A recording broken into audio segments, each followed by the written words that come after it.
महिमा वेद पुराण गाए, नंद भवन को भूषण माए, नंद भवन को भूषण माए।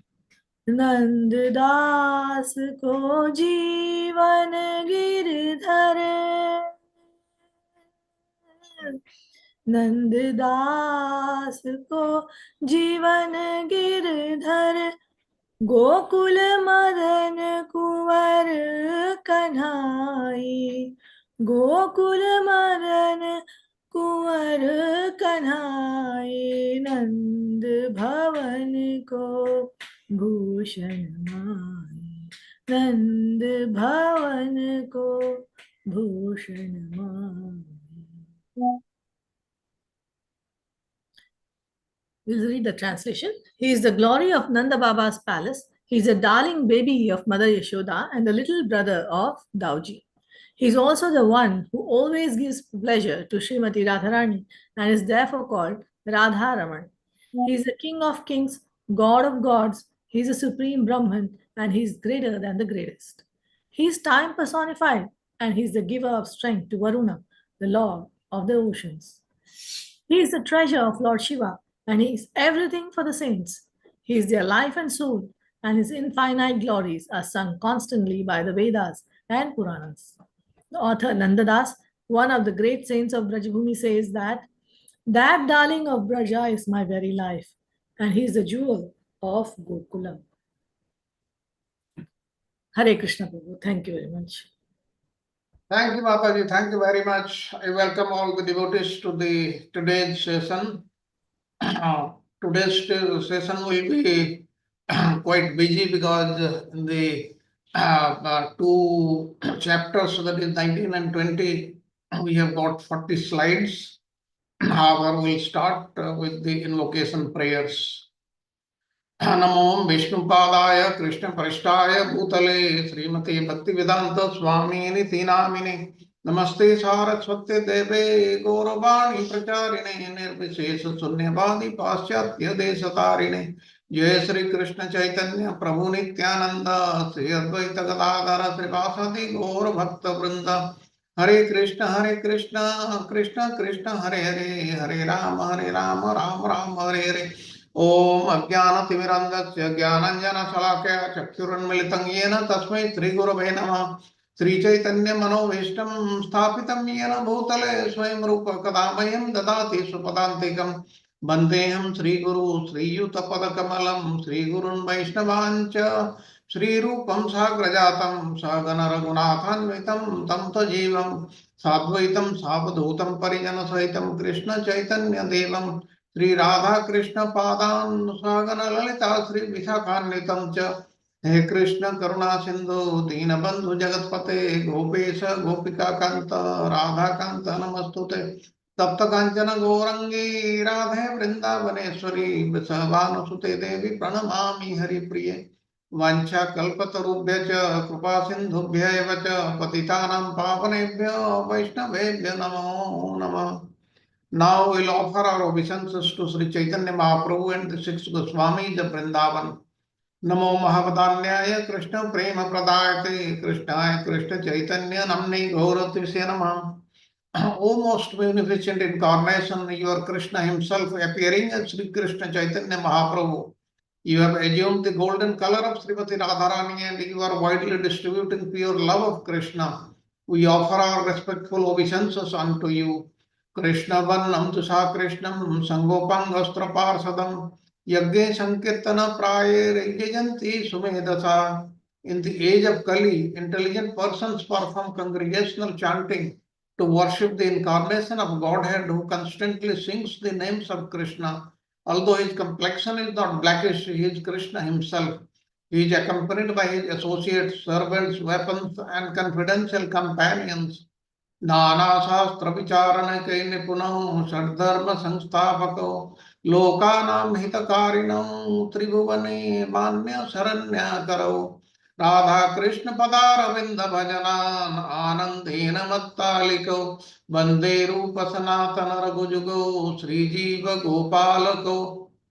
I offer my respectful obeisances unto the six Goswamis of Vrindavan, namely Sri Rupa Goswami, Sri Sanatana Goswami, Sri Raghunatha Bhatta Goswami, Sri Raghunatha Das Goswami, Sri Jiva Goswami, and Sri Gopala Bhatta Goswami, who are very expert in scrutinizingly studying all the revealed scriptures with the aim of establishing eternal religious principles for the benefit of all human beings.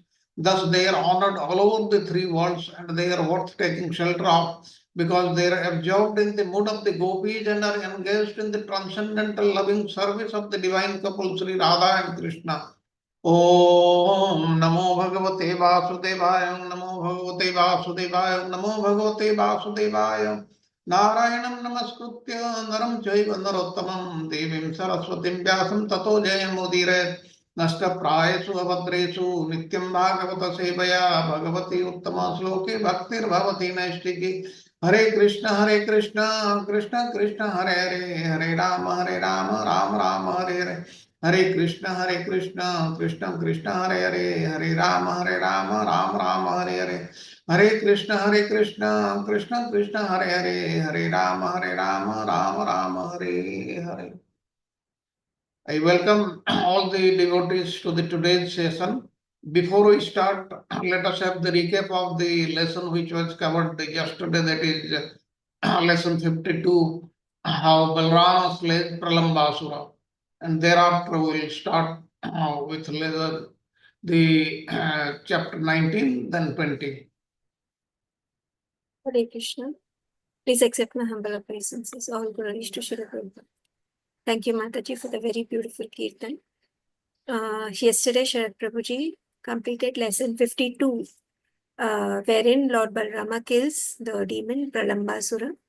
The chapter is divided in three parts. In the first part, the beauty of the summer season in Vrindavan has been described, where Lord Balrama and Lord Krishna, they do their pastimes. In the second part, we see how Krishna and Balram, they are into two different teams and they're playing games with the cowherd boys.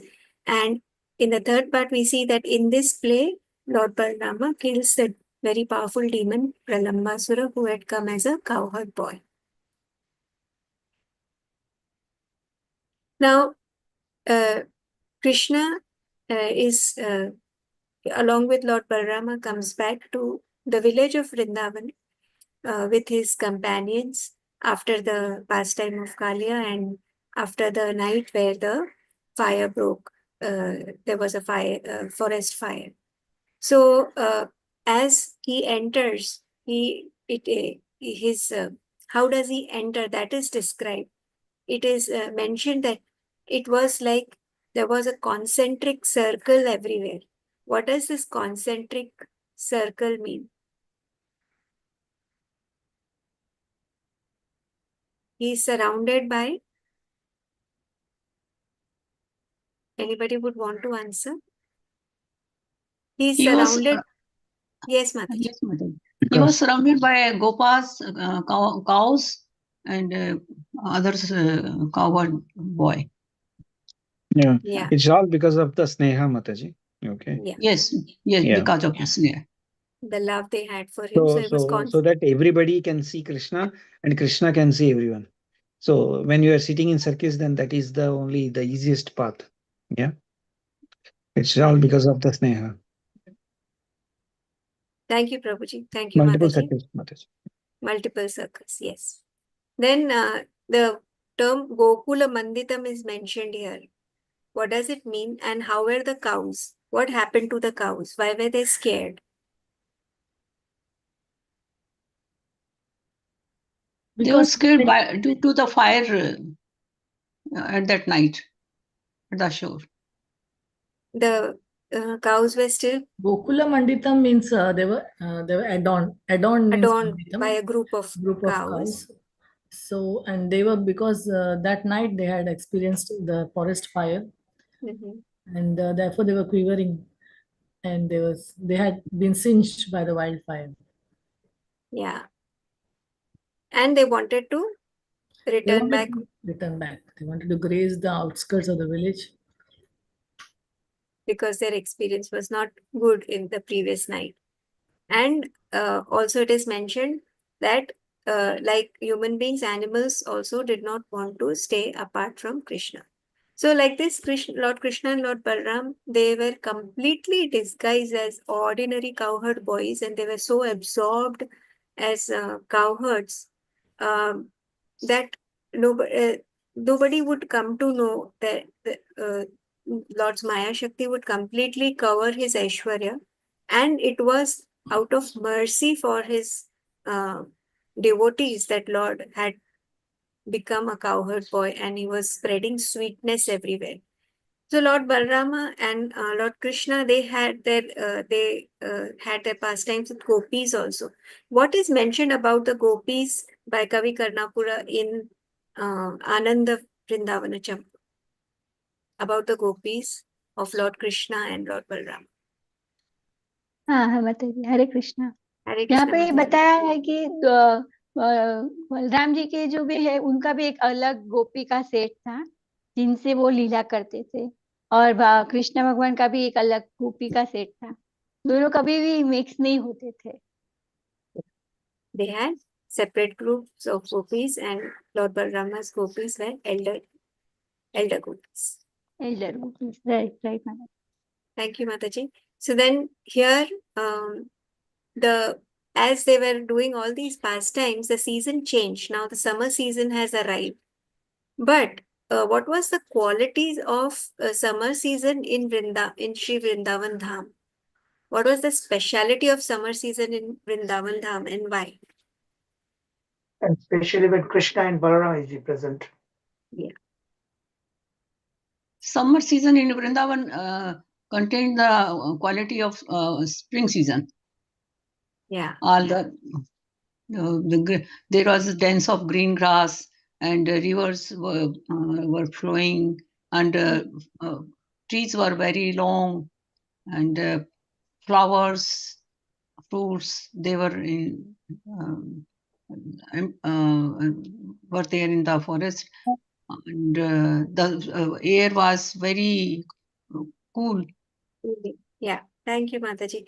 So beautiful. So normally summer season is not very pleasing, but in Vrindavan Dham, because of Lord presence with Lord Balrama, it had qualities of spring, and it was absolutely very, very beautiful. So now these something's mentioned that the cricket voices were covered by what? One can't hear the cricket noises. Why? Because it's a loud sound of the waterfalls. Yeah, and what were the waterfalls doing to the huge, the clusters of trees? They were moistening them by the spray, and they were And that beautifying the made entire it, area. yeah, that made it extremely beautiful. Then we come to uh, the heat. What happened? Like why it was so beautiful? Why the breeze was so cooling? Why was the heat? Why the Vrajvasis were not suffering by the heat generated by the sun? The wind which was flowing from the rivers, so from the water, when the wind flows, it's quite cooling, and it was also carrying the pollens of lotuses and water lilies. So not only was it cooling the entire Vrindavan area, but it was also making it very fragrant, and therefore the residents, they did not suffer the heat of the blazing summer season. Mataji, and there was abundance of fresh green Fresh green grass grass. everywhere. The rivers were Then, full of up to the banks. The banks yeah, were always muddy and wet. That's why there was no effect of the hot sunlight. the sun could not evaporate the damp soil, and it always remained green everywhere. Thank you, Mataji. And what happened? Describe the beauty that the flowers and the animals were giving to Sri Vrindavan.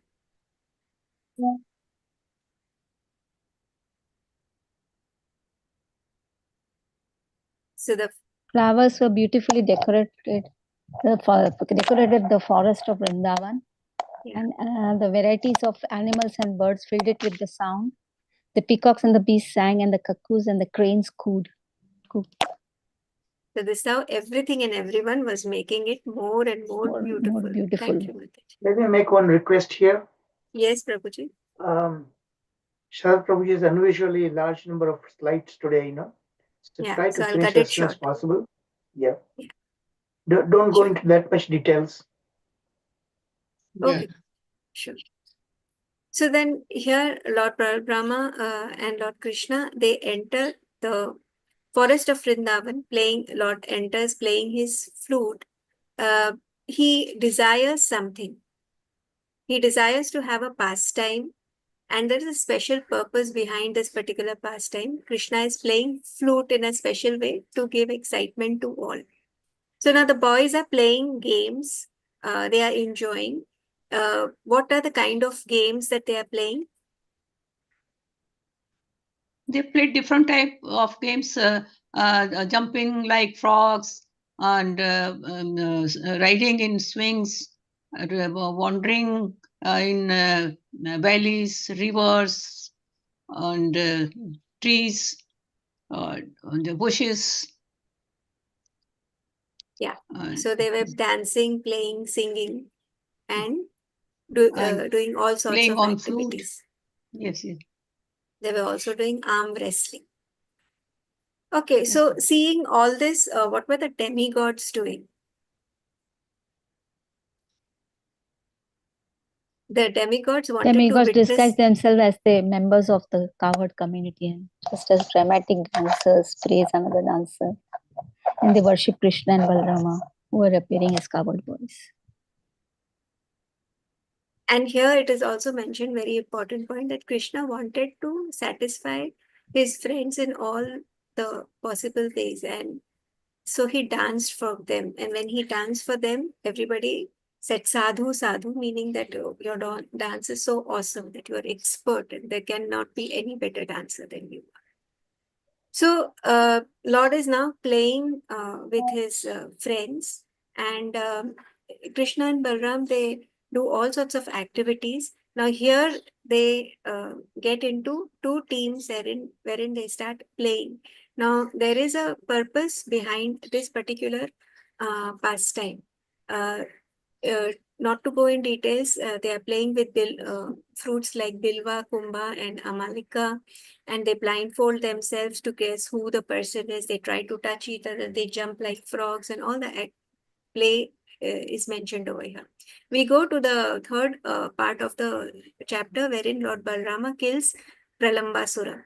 Now, there is a intention. Now, when the activities were going on, one demon, he enters as a cowherd boy, and he becomes a part of this particular group. So who was this demon, and what was his intention? Lambasura, he approached disguised as a cowherd boy. He wanted to kidnap them, Krishna and Balaram. So Krishna understood who the demon was. Still, he pretended to accept the demon as a friend. So, Yeah. at the same time, he was seriously thinking how to kill this demon. Perfect. And this demon had taken the form of a boy who had remained home to do some activities. Okay, so Krishna wanted Balrama to kill Pralambasura. So what was the game plan of Krishna? Krishna wanted to increase the yash of Balram, and his plan was that he made the two groups of the team, and the head of one team was Balram, and the other team was Krishna. So Krishna told his idea to kill Pralambasur to Balram and Sabla, one more friend. So they divided the team in such a way.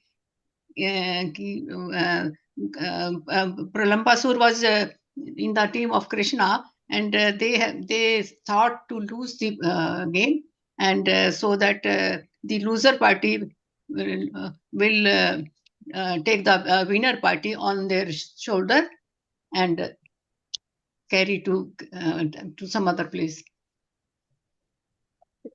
So they decided to play a game wherein they got divided into two teams. The leaders were Krishna and Balram, and Krishna decided that they would play this game of carriers and passengers, wherein whoever the winners will be carried by the losers. So in this game, Lord carried Sri Dama, and they and Pralambasur had to carry Balramji. Balramji. And they went towards, they had to carry uh, till this banyan tree called Bhandira. What was the reason of going to this banyan tree? This Banyan tree mentioned was over here. fulfilling Yes. wishes. Yes, And it was a desire tree. yes. And it was so huge, and the air was very cool there in Correct. the summer.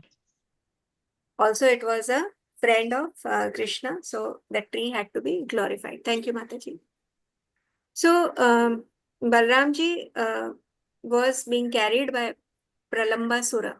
Now, what happened? What did Pralambasura do? Why did he not? His plan was to abduct Krishna and Balram, but he decided to abduct Balram only. Why? Because Balramasur thought that Krishna is difficult to abduct him. So he thought Balraman may be easy prey to abduct. That was the reason. Yeah, he knew that he thought that Krishna is invincible. He won't be defeated. So he thought it is better I take away Balramji. So what happened while he was carrying Balramji?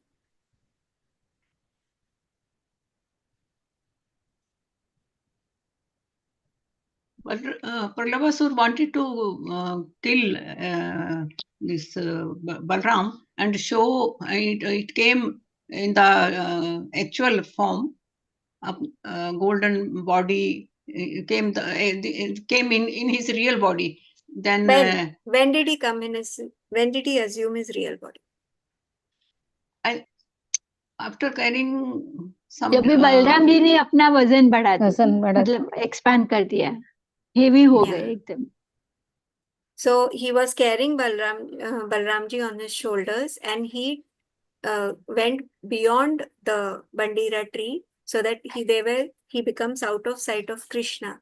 And then when Balramji realized that he was being kidnapped, he started becoming very heavy and he could not tolerate, and that's why Pralambasura had to come in his original form. Balramji became as massive as heavy as Mount Sumeru, and Pralambasura had to slow down. So he came in his original form of a demon, which was very huge. He was so huge that he had golden ornaments, he had an effulgent body, and it resembled like a cloud flashing with lightning and carrying a moon. So, thus, then what did Balramji do when he came into the original form, when the demon showed himself? Initially, what happened to Balramji when he saw him, his fierce appearance? Did he become little frightened? Yes. Fear as well. Yeah. Why did he show that fear? He is उन्होंने fearless. पहले ऐसा लगा कि ये कृष्ण की team का है, और थोड़े वो लीला भी करते थे कि गोप वेश में थोड़ा वो डर भी गए कि ये क्या हो रहा है, क्योंकि हाँ. सबको जाना भी था कि मैं डर भी गया हूँ, और एक दूसरा भी था कि ये कृष्ण का टीम का था, तो जरा उनको वो भी लगा कि फिर जब कृष्णा का स्लाइड मालूम पड़ गया कि ये डेमन है, और भगवान ने बोला भी आगे बढ़ो आप और उसको मार दो. Correct. So then what did he, so when he realized his actual position, then what did he do to Pralambasura? How did he kill him? Then Lord became Mushti furious prahar. and struck. Yes. Yeah, any. Yes, Mataji. Yes, Harsha Mataji, you were saying something. He smashed Okay. it with his Yeah. fist on Yes. Pralamba's head immediately and cracked open. The demon vomited blood from his mouth and lost all consciousness, and with a great noise he fell lifeless on the ground, like a mountain devastated by Indra. And the cowherd boys, they And glorified. they were most atoned and glorified them, and that Balram had killed the demon Pralamba. Excellent, excellent, he exclaimed. And with this slaying of this demon, everybody came to know of Lord Balrama's power. And then they started glorifying him. How did they glorify him? With what blessings? They said that both you brothers should always have a lot of affection to each other. You should always be joyfully sporting in Braja. And you should be always victorious, rich, and happy. Okay, so with this we end that Pralambasura, when he was killed, the demigods, they showered garlands on Lord Balramji, and it is said that the demons, the list of demons that are mentioned here, some of them attained liberation, like impersonal Brahmajyoti of the Lord, and some attained Vaikunt planet. So this was chapter 52. Now over to you, Sharad Prabhuji, for lesson 53. Thank you. Hare Krishna.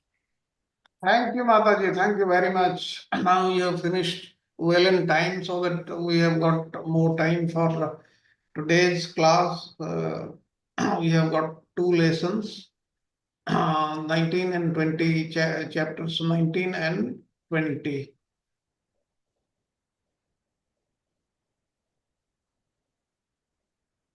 Now chapter 19 is swallowing yet another forest fire and rainy season, autumn season in Vrindavan. We have seen after Kaliya was killed, how Krishna swallowed the forest fire and saved the Brajavasis and the cows. And in today's lesson, we'll also see another forest fire. And also yesterday, we learned about the summer season in Vrindavan, how summer had all the qualities of spring season. Now we learn about the rainy season and autumn season in Vrindavan.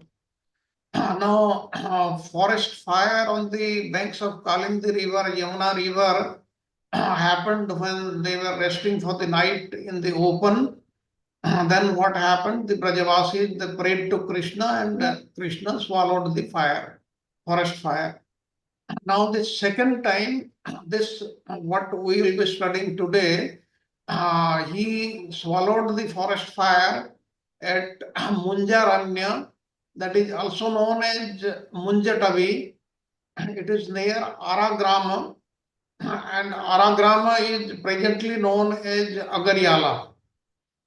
As you go from Akshayvat, Akshayvat is the general area where Pralambasura was killed. From Akshayvat, you go to Kajraut, then to Agaryala. Now, in this the map only you will be clear. Okay, let us go through this slide. Now, being engulfed into blazing fire, the coward boys and their cows took shelter of Krishna. Now, the summary of this chapter, the verses 1 to 10. One day, the coward boys became absorbed in sporting and allowed the cows to wander into a dense forest. Suddenly, a forest fire blazed up, and to escape its flames, the cows took refuge in a grove of sharp canes. When the coward boys missed their animals, they went searching for them, following their hoofprints and the trail of blades of grass and the other plants they had trampled or had broken with their teeth. Finally, the boys found the cows and removed them from the cane forest. But by that time, the forest fire had grown strong and was threatening both the boys and the cows. Thus, the coward boys took shelter of Krishna, the master of all mystic powers. Then verses 11 to 16, how Krishna swallowing the forest fire. Krishna told them to close their eyes. They did so, and in a moment, he swallowed up the fierce forest fire and brought them back to Bhandira tree mentioned in the last chapter. That is chapter 7, the last chapter where the forest fire had taken place. Now, seeing this wonderful display of mystic potency, the coward boys thought Krishna must be a demigod and they began to praise him. Then they all returned home. That is the reason why Krishna told the coward boys to close their eyes were to bring them to that place. And let us go on to the next slide.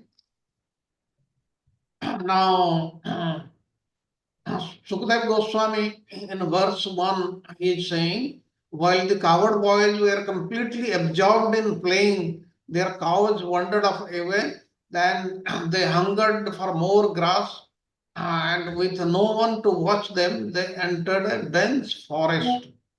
Now, how many cows the coward boys had altogether they had taken? They were unlimited. You cannot count them. It was actually more than a crore. And think of 1 crore cows grazing in the forest of Vrindavan. Now, one may say there is no space for that. But as we know, the name of Braja is a place which expands and contracts. That means there is no no dearth of space. Like we have heard when Krishna was got married, that time the 3 trillion Brajavasis they accompanied the marriage ceremony. So all these things are possible. Now then, greedy for grass, Trinalovena, the cows were greedy for grass by the bliss of Gokula and wandering far away, they went to a far off place independently and penetrated a dense forest. That means they went independently means they used their independence, the little independence which has been given by the Supreme Lord. Although they were protected by the Lord, they got in trouble by implementing their free will with its double meanings. Double meaning means what? One is they use their little independence, and the second, it was actually planned by Krishna for a different, for a particular purpose. And nonetheless, and because of the glory of his compassion, forgiveness might quickly happen. But Krishna is their friend, and Krishna is dependent upon not only by the Brajavasis but by the cows and all animals in Vrindavan. That's why he has great compassion and forgiveness for everybody in Braja. The Brajavasis are very, very special, that we must know, and they are the permanent associates of the Supreme Lord.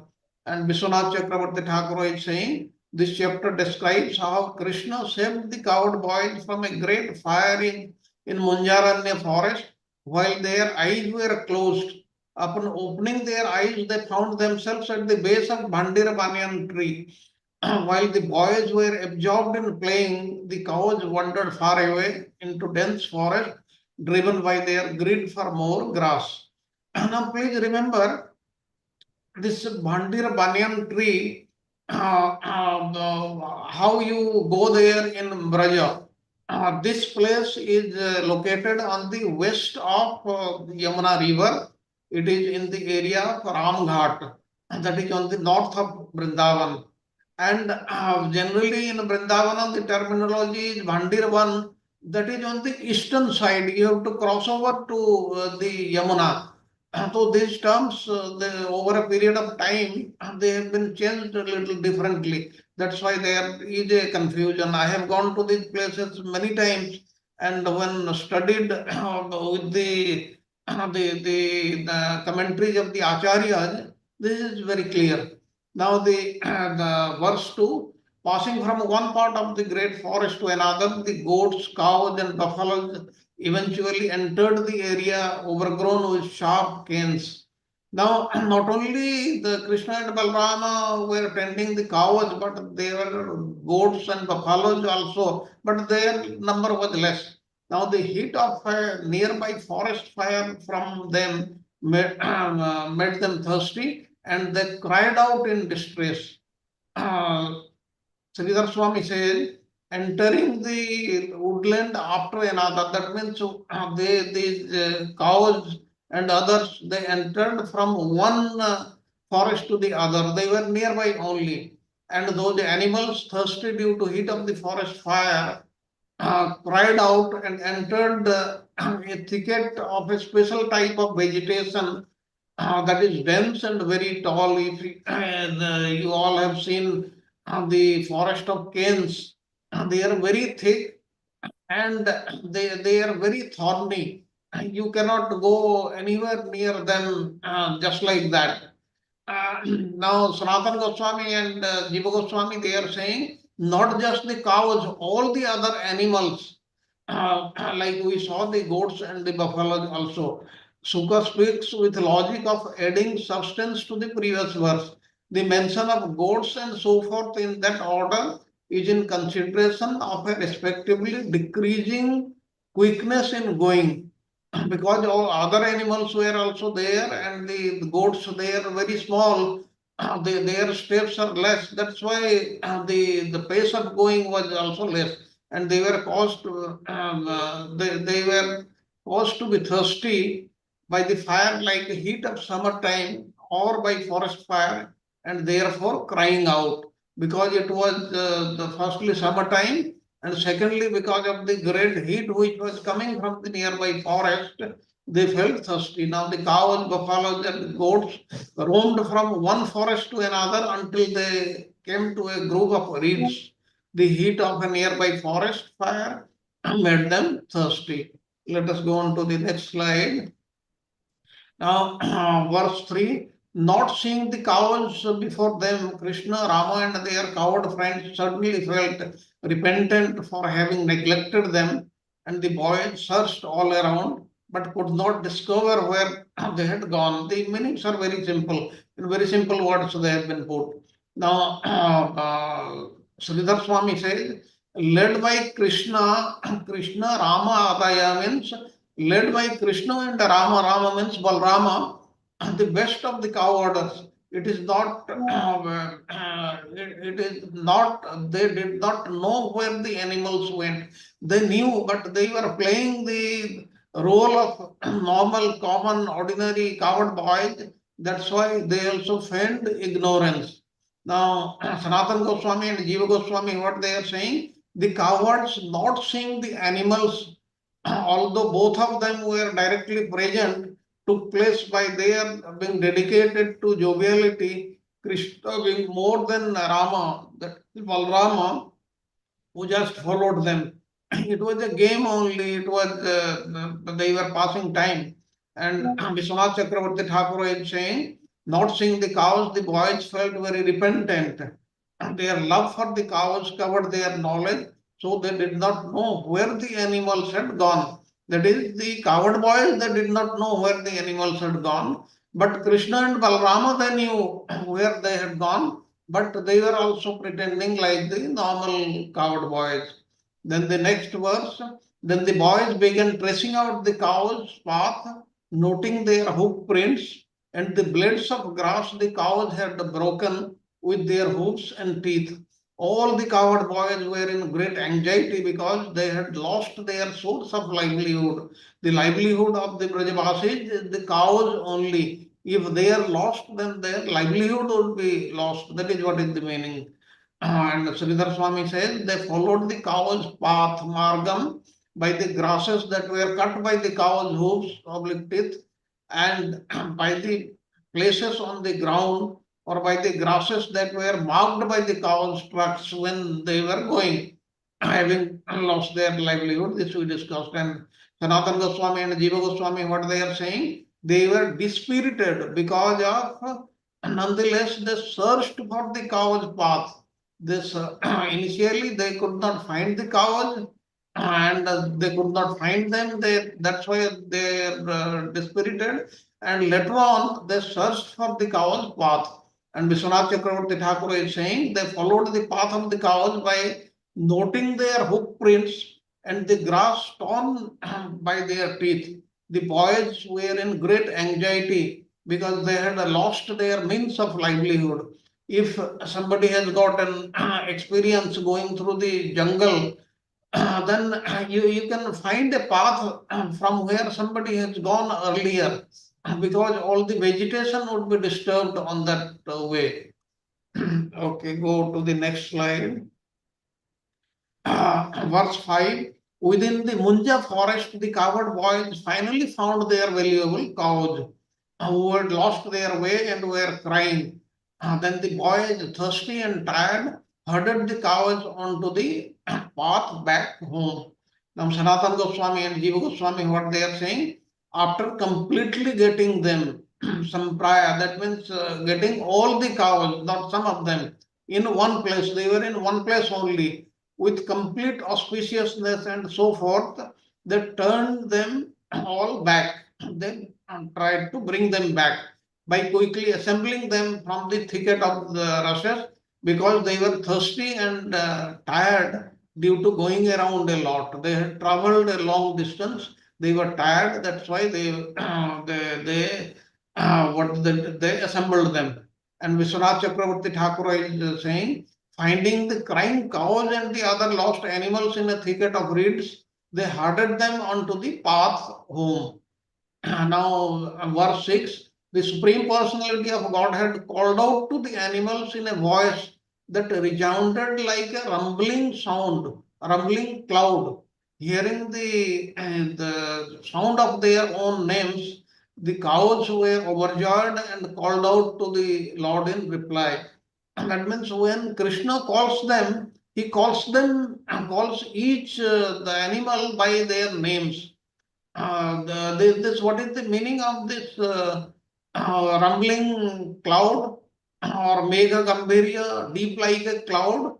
Jiva Goswami opines that Gambhira is a distinguishing feature of a cave seen from far off. When you see a cave from a far distance, it may look like it is having the water in it, and heavy sound comes from that. So that is what is the meaning. And Vishwanath Chakravarti Thakur is saying this verse describes how Krishna rescued the cows. When Krishna looked at each cow and called out their individual names, they responded by mooing. Not that they didn't know. As we should remember that even all these cows or animals who were taking part in Krishna's Leela, they are also his permanent associates and they are totally alive. Chetan, what it means. Then go to the next slide. Suddenly, a great fire appeared on all sides, threatening to destroy all the forest creatures. Like a chariot driver, the wind swept the fire onward, and terrible sparks shot in all directions. Indeed, the great fire extended its tongue of flame towards all moving and non-moving creatures. That means the fire was blazing in the forest, where all these people, that is the coward boys and their cows, goats, buffaloes, they were there. So Sridhar Swami is saying a forest fire which could have been the cause of possible annihilation of both the cows and the cowards. That is a terrible forest fire. It appeared there where all these people were there. And Sanatana Goswami and Jiva Goswami, what they are saying? Afterward, a conflagration that spread everywhere, that is in the 8 directions, and threatening destruction unexpectedly. It was a terrible fire. And how it came? Yadrachaya, that is suddenly. It came suddenly without any indication. And it was repeatedly licking to destroy non-moving entities such as the trees, and moving beings such as animals, birds, firebrands that resembled the fireballs like this. Everything it tried to destroy. And Vishwanath Chakravarti Thakur is saying Just as Krishna, Balrama and the coward boys were about to take their cows back home, a terrible forest fire raged out of control and surrounded them. It is said that this fire was actually a friend of Pralamba, because Pralambasura was killed and his friend, who is also a servant of Kamsa, he created this fire. Like a chariot driver, the wind swept the fire into fire's flame. There was swift wind also, and this increased the intensity of fire. Now, the next verse, verse 8, is the cows and coward boys stared at the forest fire, attacking them on all sides. They became fearful. When they looked at the forest fire, they became fearful, and the boys then approached Krishna and Balrama for shelter, just as those who are disturbed by fear of death approach the Supreme Personality of Godhead. The boys addressed them as follows. In the next verse, it will come. That means, what is the learning? When we are in great distress, we are in trouble, we should call nobody other than the Supreme Personality of the Godhead. We should not call any human being. We should not call any demigod. We should call the Supreme Lord Himself, because if we have faith on Him, He is going to help, like He helped the Brajavasis. Now, what Sanatana Goswami and Jiva Goswami was they are commenting on this verse, the raging fire was rapidly closing in, setting from upon them. That means from all the sides, it was closing on to where the coward boys and the animals had assembled in the center. It was very hard to overcome and threatening the lives. The coward boys intensely watching with great fear while saying, "Save us, save us," and they lamented loudly in fear of sudden death, approaching them and appealing to both Krishna and Balrama. They approached both the lords.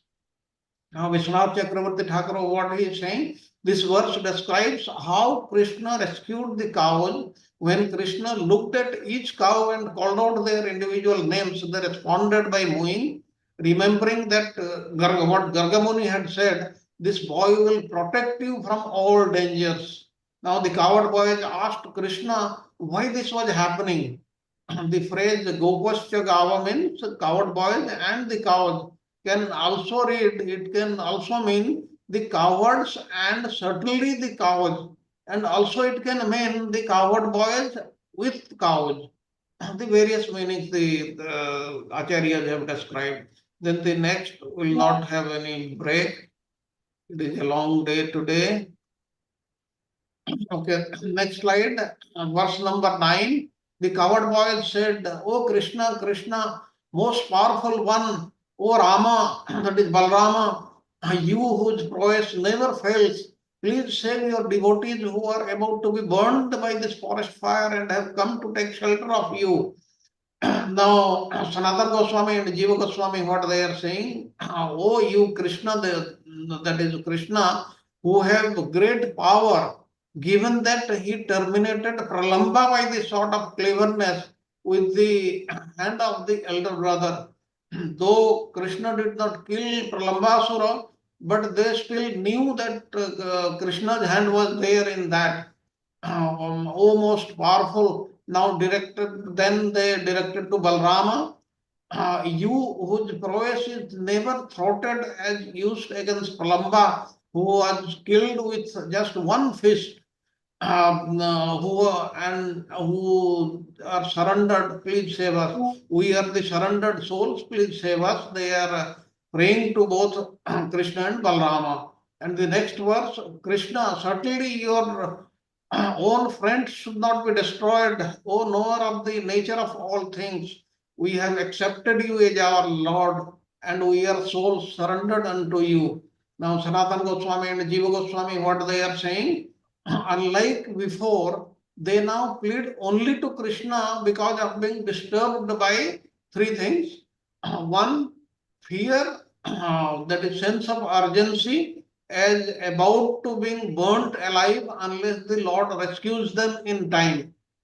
Then next reason is special affection of Krishna toward the coward boys and vice versa. And third, the realization of Krishna's extraordinary power. Nunam means certainly, having you as our Lord. And in the second half of the verse emphasizes his acceptance of them. Krishna accepts them being his personal friends, and they are solely devoted to him. The significance of he is moreover Sarvadharma Jnana, O perfect knower of the nature of all beings. We are unable to abandon your lotus feet. The necessity of saving the afflicted is certainly understood by you who knows everyone's nature. And Jiva Goswami, especially, he is emphasizing that certainly even those who have a mere connection with you do not even deserve to act like sorrowful persons. So why should we experience a conflagration, the deadly forest fire? What he is saying, if you just have some mere connection with the Supreme Lord, he is going to help us unconditionally. Then what about these coward boys who are his friends? He was moving around day after day with them, and in all their lifetimes. And Jiva Goswami's further distinction, out of fear of conflagration, we have come here with the cows. Their life too is our life, and so we do not appeal to you for our protection. You yourself know that by your experience, hence we know you will act appropriately. That means they are giving more importance to the cows than themselves. They are trying to say, please save the cows first. We come later. You may not save us, but please save the cows. And say that you already know that Krishna already knows that. Then Vishwanath Chakravarti Thakur is saying, the boys said, Krishna, you should not act so that your friends experiencing suffering like others. That means your friends do not deserve to act like those who have despondency in a complete way. And as we know, Lord Krishna says in Bhagavad Gita, Kauteya pratijani name bhakta pranasyati. His surrendered souls are always protected and under all circumstances without any exception. Okay, then go to the next slide. Krishna swallowed the forest fire. Now, verse 11, Sukadeva Goswami is saying, hearing these pitiful words from his friends, the Supreme Lord Krishna told them, just close your eyes and do not be afraid. That means Sanatana Goswami and Jiva Goswami, they are saying, naturally Hari means the Supreme Lord, Lord Krishna, is he who takes away all sorrows. Hari, Harati iti Hari. He takes away everything, all the things that is our sorrows, our pains, our sins, everything he takes away. That's why he is Hari. Additionally, Bhagavan is dedicated to revealing his qualities such as caring for devotees. He is Bhakta Vatsala. Over and above that, the words of kinsmen were filled with trepidation. They were very, very fearful. And that's why what he tells them, Nimilyata, that is just close your eyes because of the joviality of fun. Out of fun only he says this, but there is a meaning. We have discussed that and we will be talking about that also. In truth, however, the idea is those ones whose hearts are overwhelmed by affection only for me, are concerned only about my well-being, even more over their lives, even by disregarding their own well-being.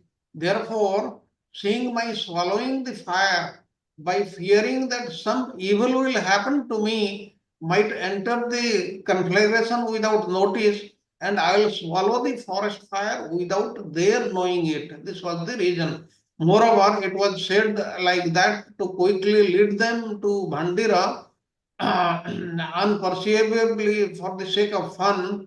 If they were to say, when we close our eyes, how will the fire come to an end? Therefore, he assures them, Ma Vishtar, do not be afraid. I will protect you. He is not telling the reason, but he is telling them the outcome. And Vishwanath Chakravarti Thakur is saying, Krishna thought the boys should not see me swallowing the fire. It should be done without anyone seeing. Since my friends are so hot and tired, I should not place them under the, I should place them under the cool shade of the beautiful Vandira tree.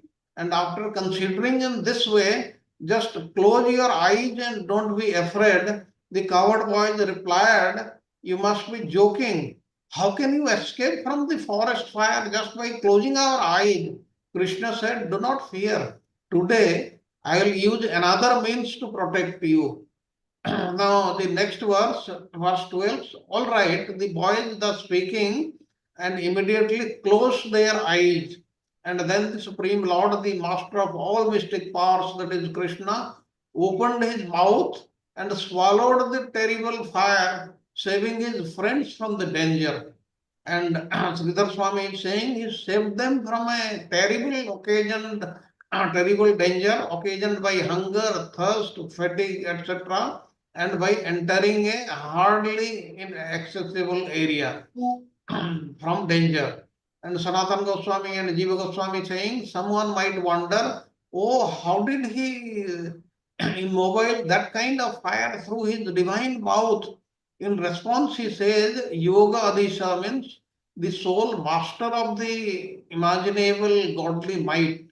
And the idea is, by his potency, it became a beverage the size of a mouthful. He freed them in specific manner and delivered by making them reach Bhandira. And alternatively, because of their affection, there is nothing I cannot do. And so an imitation of drinking was done to show Brahma and others affection for his sakhas. He was showing to Brahma and the other demigods. Now, Vishwanath Chakravarti Thakur is saying, one boy said, listen friends, Krishna knows everything about the powers of jewels and mantras to remove the effects of poison of fire. But these methods are not effective in the presence of others. Therefore, if we close our eyes, then Krishna will be alone. And that is why he is telling us to close our eyes. Hearing this, the boys agreed and they closed their eyes. The word Bhagavan here indicates that Krishna was full of great powers, that is the six opulences. Thus, though the fire was fierce, he was confident he could swallow it. There is a story that Krishna was very thirsty at that time, and therefore the forest fire, being both afraid and incapable of being going against the will of and then Yoga Adishta, the supreme controller of all mystic powers, he drank it. Some say that Yogamaya appeared at that time and she took herself took it from Krishna's hand and swallowed it. But this interpretation gives sorrow to the truthful devotees. In the word Yoga Adisha, Yoga means Yoga Maya and Adisha means the master. Therefore, it means Krishna. Therefore, Krishna, the master of Yoga Maya, swallowed the fire in his mouth. Mukhena means with his mouth can also means method. By what method did Krishna swallow the fire? Since Krishna is Yoga Adisha, he used the method of yoga and employed his Aishwarya Shakti to swallow the fire. The word krachat means from danger, indicates the boys were suffering from intense fatigue, hunger, and thirst, and Krishna delivered them from these difficulties by immediately bringing them under the cooling shelter of the Bhandira tree. After they opened their eyes, they saw themselves under the Bandira tree, as you know, Bandira tree, that tree used to be very, very huge, 8 crores long and tall. And as Prabhuji told yesterday, the branches were crossing onto the other side of Yamuna. It was so big, so that anybody can walk on them and does not have to go through the water. Let us go to the next slide. Now, verse 13, the coward boys opened their eyes and were amazed to find not only that they and the cows had been saved from the terrible fire, but they had all been brought back to Bandira tree. And they came back there. And Vishwanath Chakravarti Thakur is saying, then Krishna said, "Oh friends, you can open your eyes now. I have prevented the fire." The boys were astonished to see how they and the cows have been saved from the terrible fire. That means, at the end, not only the coward boys who had closed their eyes, but all the animals, everybody were in under the Mandira tree, which was quite far away from there. Now, when the coward boys saw that they had been saved from the forest fire by the Lord's mystic power, which is manifested by his internal potency, they began to think that Krishna must be a demigod. Now, seeing this greatness of power, the boys thought of deathlessness to refute that this power was illusory. It is said that this power Shakti was produced by Yoga Maya.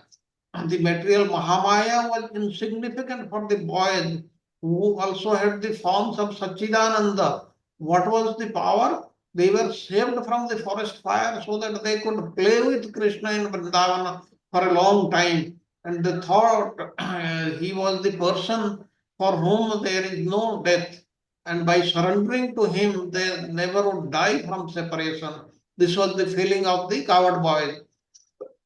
And Vishwanath Chakravarti Thakur is saying this verse shows that although the coward boys had been Krishna's and seen Krishna's emerging power, that awareness could not cover the sweetness of their Sakya Prema, as was the case of Arjuna and others. Yoga Varyam means the power to attain or achieve extraordinary things. The miracle of getting saved from the fire was caused by Krishna's Yogamaya Shakti. And after seeing Krishna's supernatural power, the coward boys thought that Krishna might be a demigod, since he had done something impossible for a human being. Nevertheless, the boys considered, because we are Krishna's friends, we are on the same level with him, we are equal to him. That is what is the Sakya Bhava. They never think themselves to be inferior to Krishna at any time. Therefore, we must also be demigods. Thinking like this, Krishna and the cowards become overwhelmed with bliss. Next slide. We'll see. It was now late in the afternoon, and the Lord the Krishna, accompanied by Balrama, turned the cows back towards home, playing his flute in a special way. Krishna returned to the coward village in the company of his coward friends who chanted his glories. As you know, always they have been chanting the glories of Krishna. Sanatan Goswami and Jeev Goswami, they are saying, he turned the cows back to the coward village. And Vishwanath Chakravarti Thakur is saying, Janardana suggests two things.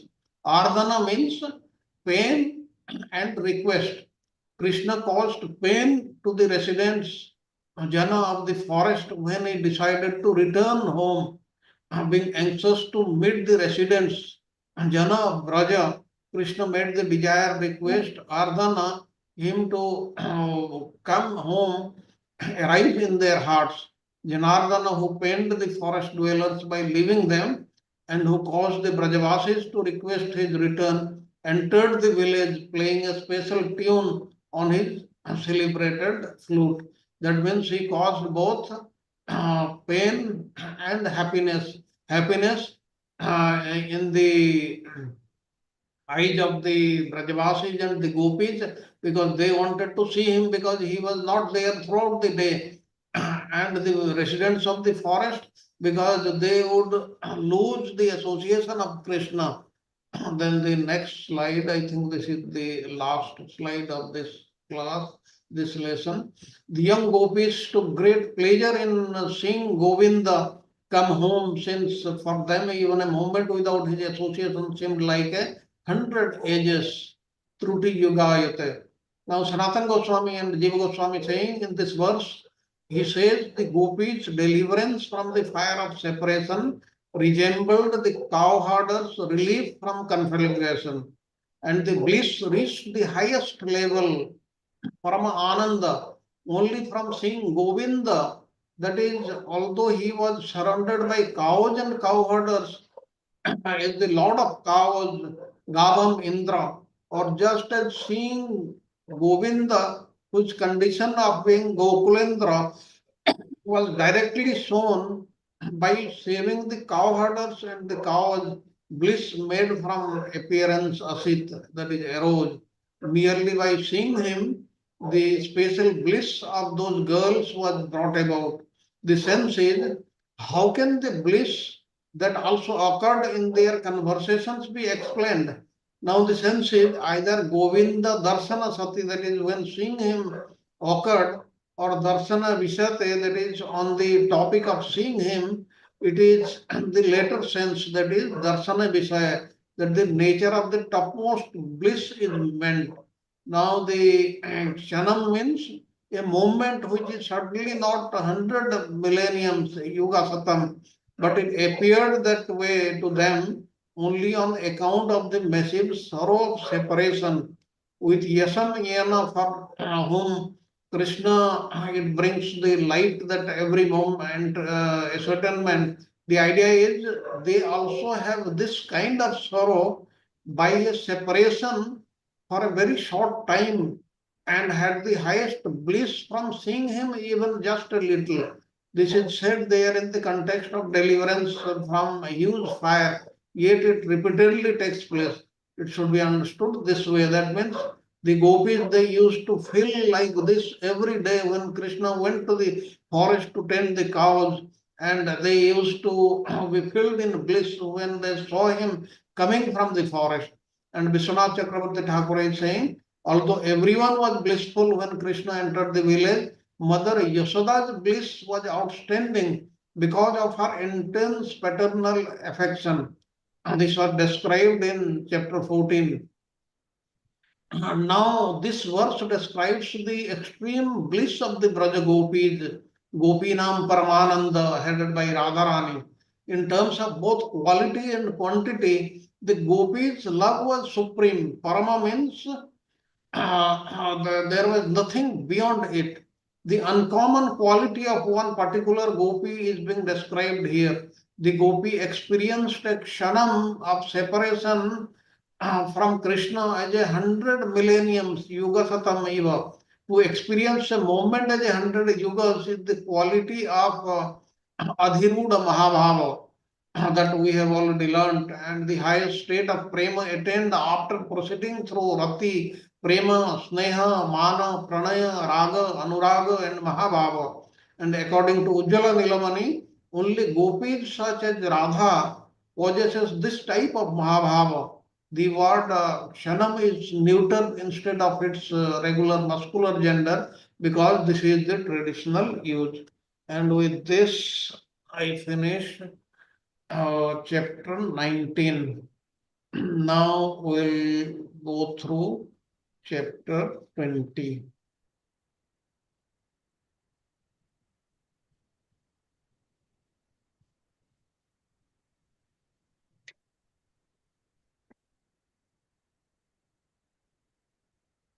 Getting pretty good, Sharad Prabhuji. Thank you, Prabhuji. I went a little fast because No, now. but you're making everyone understand clearly. Thank you, Prabhuji. Now, earlier in the earlier lesson, we have learned about the summer season. Now we'll see how our acharyas, they describe, they comment on the various verses given in the Srimad Bhagavatam on the rainy season and autumn season in Vrindavan. They are very, very good, and rather they are very actually difficult to understand. But Prabhuji has made the language very simple by putting them in the slides. We'll go through them. Now, there are 5 themes in this. One is the coward boys related the glorious deeds of Krishna and Balrama to the elderly coward men and women. When they came back to the forest, from the forest, they told about this forest fire and how they described this. We'll see. Then Prabhuji, there's no slides here. There's no slides. yes, Prabhuji. Then Okay. description of monsoon, then description of Sri Krishna's amusement in rainy season, then description of autumn season, then the context of autumn, then Sukadeva Goswami's instructions in metaphorical terms. This is a little difficult to understand, but we'll see. Then we go on to the next slide. Now the coward boys related the glorious. So the slides are not showing up here. I think you're not sharing that.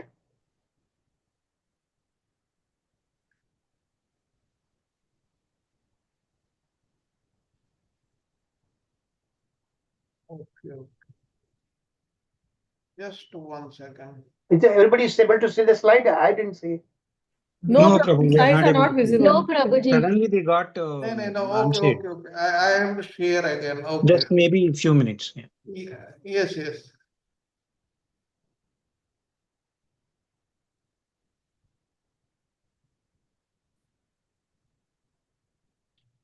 Now you are able to see the slide? Yes.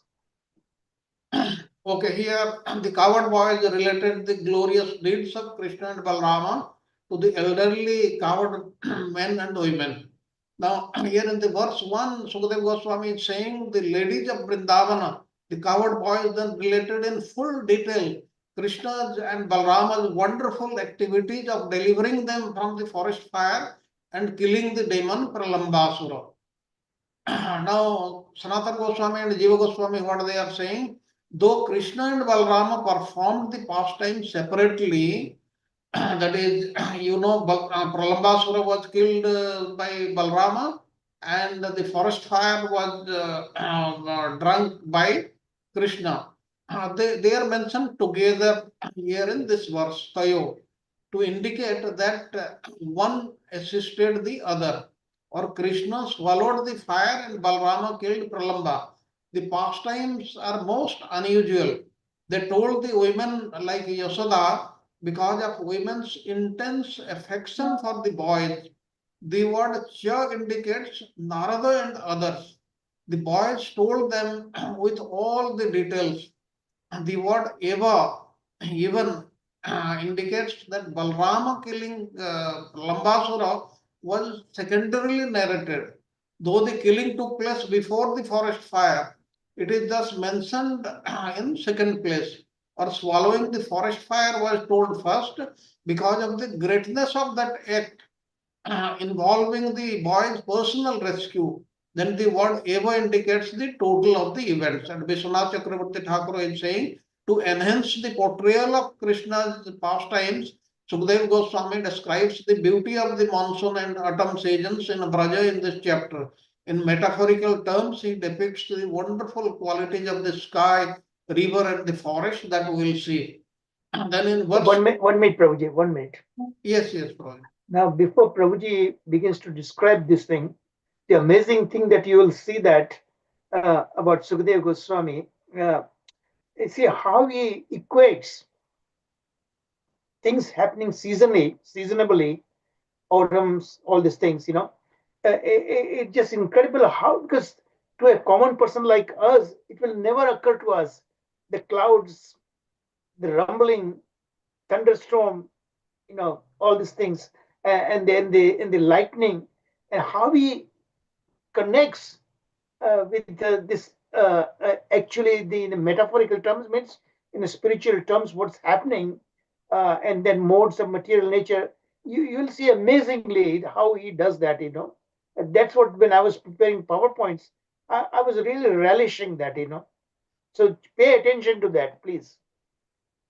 Thank you, Prabhuji.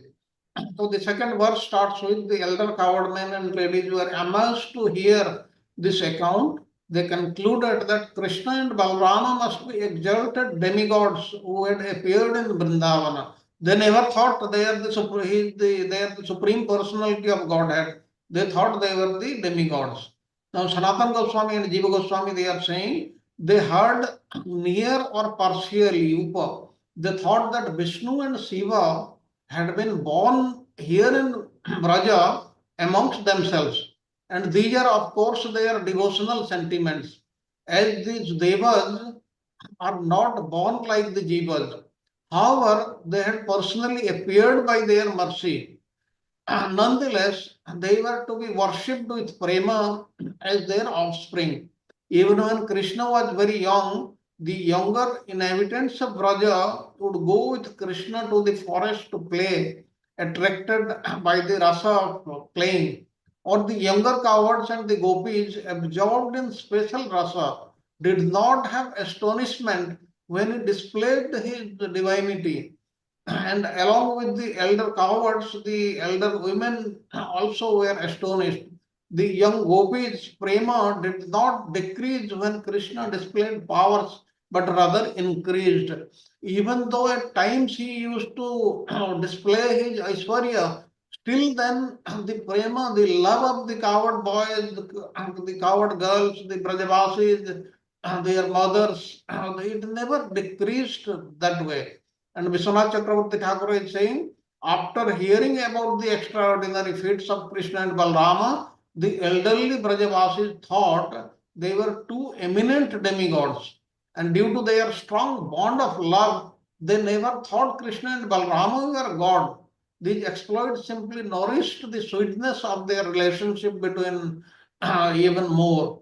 It is not stated anywhere that their Vatsalya Bhava, parental love, ever decreased a bit.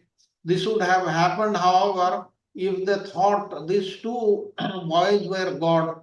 That's why Krishna also he was hiding this his Aishwarya Bhava from the Brajavasis, because if it is not hidden, if it becomes more prominent, then their love will be much less.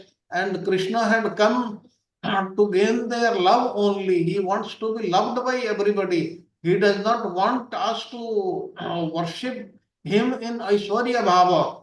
But still, one may ask why we are worshipping the Supreme Lord in Aishwarya Bhava, because we have not reached that level.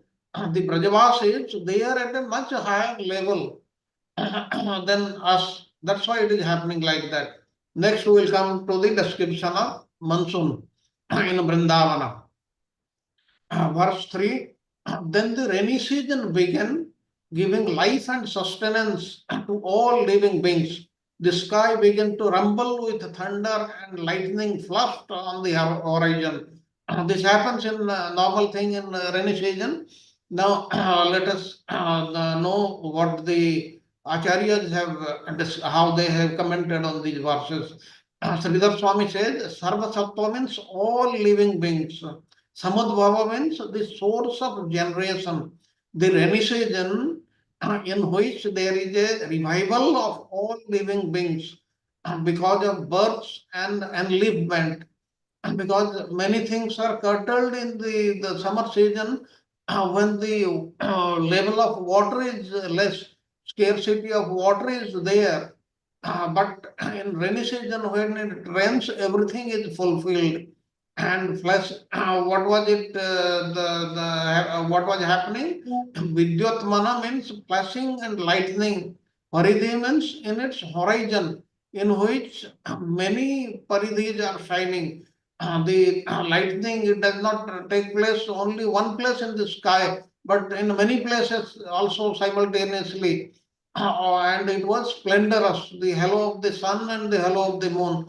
And so on the horizon, agitated by thunder and rumble, and Navastala means the sky, in which the firmament, the base of the sky, is greatly agitated. And Sanatana Goswami and Rupa Goswami, what they are, Sanatana Goswami and Jiva Goswami, what they are saying, to tell the pastimes of monsoon and autumn in order for the beginning to the end, First, the beauty of Vrindavana in the two seasons meant for Krishna's pastimes. These were required for his pastimes. That's why they were appearing.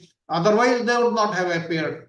Now, the directions, Paridhi in the monsoon especially, were clear. Vidyatmana means because the sun was covered by clouds at that time, allowing one to see, not allowing anybody to see far. The sky shone because the sun's rays did not cause disturbance, or at the beginning of the monsoon, because of the winds, the directions became invisible because of the dust. Now the sky was unclear because of the disturbance of dust, because there was a lot of wind also at that time. And Vishwanath Chakravarti Thakur is saying the onset of the rainy, that is Pravartata, that is began, season brought new plants and sustenance to all living beings. Everything which had dried up became renewed with life. Paridhi means circumference refers to the disk of the sun and the moon, which became specially bright. Now the sky began to rumble with thunder.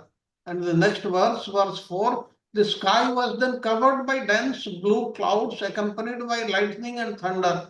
Thus the sky and the natural illumination were covered in the same way that the spirit soul is covered by the three modes of material nature. What is being said, the sky was covered with dark clouds, blue clouds, and there were lightning and thunder. Now, this is the natural illumination of the sky, and it is like the spirit soul is covered by the three modes of material nature. Let us see the comments of the Acharya. Sridhar Swami says, the sky covered by the dense clouds, Sandra means dense clouds, Nila, blue colored clouds, Ambodhi means by the clouds, and that are accompanied by lightning and thunder. Savidyut means along the lightning and thunder is like Brahman, known as Jiva, covered Prakriti's gunas. There is a simile of lightning, thunder, and clouds with Sattva, Raja, and Tama. What is Then what I told you about it, this is incredible, really. The acharyas can see to that far deeper extent that we cannot do that, But according to their angle of vision, we are deriving the pleasure actually. Thank you, Prabhuji. That means what Sridhar Swami is saying, like the sky is covered by dense clouds and dark clouds, the jivas, they are also covered by the three gunas, sattva, raja, and tama. Now, Sanatana Goswami and Jiva Goswami, what they are saying, covered by dense clouds, the light or the sunshine was not bright. Its illumination was not bright, that in which the natural luminosity in the effulgence of the sun is unclear, just as covered by activities of ignorance, like the dark clouds, the jivas show only a little knowledge, etc. Now, what they are saying something different. What the dark clouds they are doing, they are saying there is less of effulgence of the sun. It is not as bright, it is not as clear. And this is like he is comparing this to the ignorance of the jivas. Just as covered by the activities of ignorance like the dark cloud, the jivas only show only a little knowledge. They have got knowledge, but that knowledge is very little. They are covered by ignorance. And Vishwanath Chakravarti Thakur is saying, the cloudy sky during the rainy season resembles the pure spirit soul covered by the modes of nature. Lightning is compared to Sattva Guna, thunder to Rajoguna, and clouds to Tamoguna.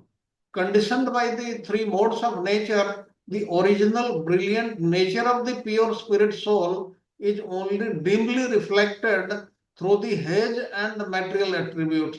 See, each Acharya is explaining the same thing so differently. Vishwanath Chakravarti Thakur is saying he is comparing to a different thing here. What he is saying, he is comparing the lightning to Sattva-guna and the thunder to Rajoguna and the blue clouds to Tamoguna. And he is saying that these three, the natures of the conditioned soul, the original, because of this, the original brilliant nature of the spirit soul is getting dimmed, or it is getting dimly reflected through the haze of the material attributes. Now let us go to the, we can actually talk much more about it, but we have to talk about many things in this. Now the next slide, description of the monsoon, fifth verse. With its rays, the sun had for 8 months drunk up the earth's wealth in the form of water. Now that the proper time had arrived, the sun began releasing its accumulated wealth. What happens? The rainy season is for 4 months. The balance 8 months, it takes water from the surface of the earth, and during the rainy season, it releases the water which it had taken away. Now, Sridhar Swami says, Prajna means the sun, Govi means by his own rays, Kale means at the proper time. Here the comparison with the king is implied from collecting taxes from and giving them eventually. What it means, like a king, he taxes like the government takes from us, and in return it gives makes arrangements for various activities or things which are used by the public. They like the making the roads, bridges, houses, like so many things. Like this, they are saying the sun also had taken the taxes, that is the water, and eventually giving it back after 8 months. The same water they had taken. Then Sanatana Goswami and Jiva Goswami are saying Udamayam, that consisting of water, Vasu, the wealth, comparison with a king is again implied here. The sense of Arabha means began. At first, the sun set forth warmth and other characteristics of rain. The metaphor of wealth of giving living beings implies that water is a tax and that the sun is a king, and so the wealth was taken, and that is drunk. This we discussed. Then Vishwanath Chakravarti Thakur is saying, by its rays, Swagovir, the sun, draws water from the earth for 8 months. And when proper time arrives, the sun returns the water. The sun's evaporating the earth's water, wealth of water resembles a king's collecting taxes. The sun is compared to king because it takes and gives water, just as the king takes the taxes and returns benefits to the tax-paying citizen. Now, from all these commentaries, you could make out everywhere that Vishwanath Chakravarti Thakur's his comments, they are much clear. Whereas it takes a little difficulty in understanding the other Acharya's commentaries. Vishwanath Chakravarti Thakur's his explanation is a little much simpler for us. Then the next verse, flashing with lightning, great clouds were shaken and swept about by fierce winds, just like merciful persons. The clouds gave their lives for the pleasure of the world. Now, Sridhar Swami says they released water, that is the rains during the monsoon season, which makes the world thrive. And just as merciful persons being compassionate upon seeing a distressed individual give up giving their own lives for that individual's prosperity, so large clouds which are shaken by the fierce wind, by the intense wind, after seeing their eyes which are lightning, that the world is scorched, releases the water. This is how the in the rainy season water is coming, and it is fulfilling the desires of everybody. And like this, the merciful persons they also benefit others. So this you will see. Sanatana Goswami and Jiva Goswami, they are saying another interpretation of what Sridhar Swami said above. What is expressed here is Sattvika Bhava in terms of being compassionate. He means indeed, or in sense of Nishchaya or certainly, or it has the sense of Hetu because of delighting the world of this world. Now let us see what Vishwanath Chakravarti Thakur is saying. Agitated by the winds, and the clouds release their water on the parched earth. Jivanam also means water. Now the clouds are compared to merciful persons. Karuna, as clouds are agitated, vepitaha, by the wind, kind-hearted persons are moved by the misery of others, seeing that suffering, compassionate persons such as Rantideva sacrifice their lives or the water, jivanam, that keeps them alive and give it to others. This is how the clouds compared with compassionate person. Now we'll go to the next slide. As I told you, we can talk much more about this also, but there is time is less today. Then next is verse 7. The earth had been emaciated by the summer heat, but she became fully nourished again with moistened by the good God of rain. Thus the earth was like a person whose body has been emaciated by austerities undergone for a material purpose, but who again becomes fully nourished when he achieves the fruit of these austerities. This is the comparison given. Sridhar Swami is saying, lean due to summer, emaciated by the earth, sprinkled by Indra. All these things you can read, but let us go on to Vishwanath Chakravarti Thakur's his commentary because that gives a clear, much more clear understanding. In this verse, the earth being dried up by the sun is compared to a tapasvi, a person doing austerities. A tapasvi is rewarded, midha, by the demigods, devatas. The earth becomes sprinkled, midha, with the showers of rain, just as the body of a tapasvi becomes nourished by the demigods, that is the devatas. As the body of a person desiring material results becomes healthy on fulfilling his desires, so the earth becomes nourished by the rains.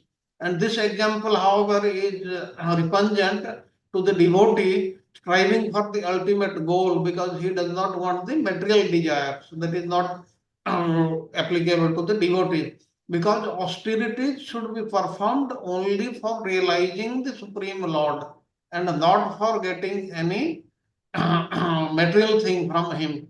And verse 8, in the evening twilight, during the rainy season, the darkness allows the glowworms, but not the stars to shine forth. Just as in the age of Kali, the predominance of sinful activities allows aesthetic doctrines to overshadow the true knowledge of the Vedas. Sanatana Goswami and Jiva Goswami says the fireflies shone, the planets did not shine because of the darkness. And the scriptures of the atheist, not the Vedas, are famous in Kali Yuga because of sin. Let us read the Vishwanath Chakravarti Thakur, then discuss. In this verse, Pasanda Shastra means aesthetic doctrines. Not Firefly, aesthetic, atheistic. pardon? Aesthetic is a completely different meaning. It's here atheistic. Those who do not believe in Vedas or the Supreme Lord, Yes, atheistic. Now, in this verse, Pasanda Shastra means atheistic doctrines. That means those who do not believe in Vedas. There are so many of them, and you would be seeing every day there are a large number of people who follow these doctrines. We should not talk about them only. It is like fireflies shine forth in the evening twilight. What happens in the rainy season? The fireflies, or the glowworms, they are more prominent than the stars. Why? Because the stars are covered by the clouds.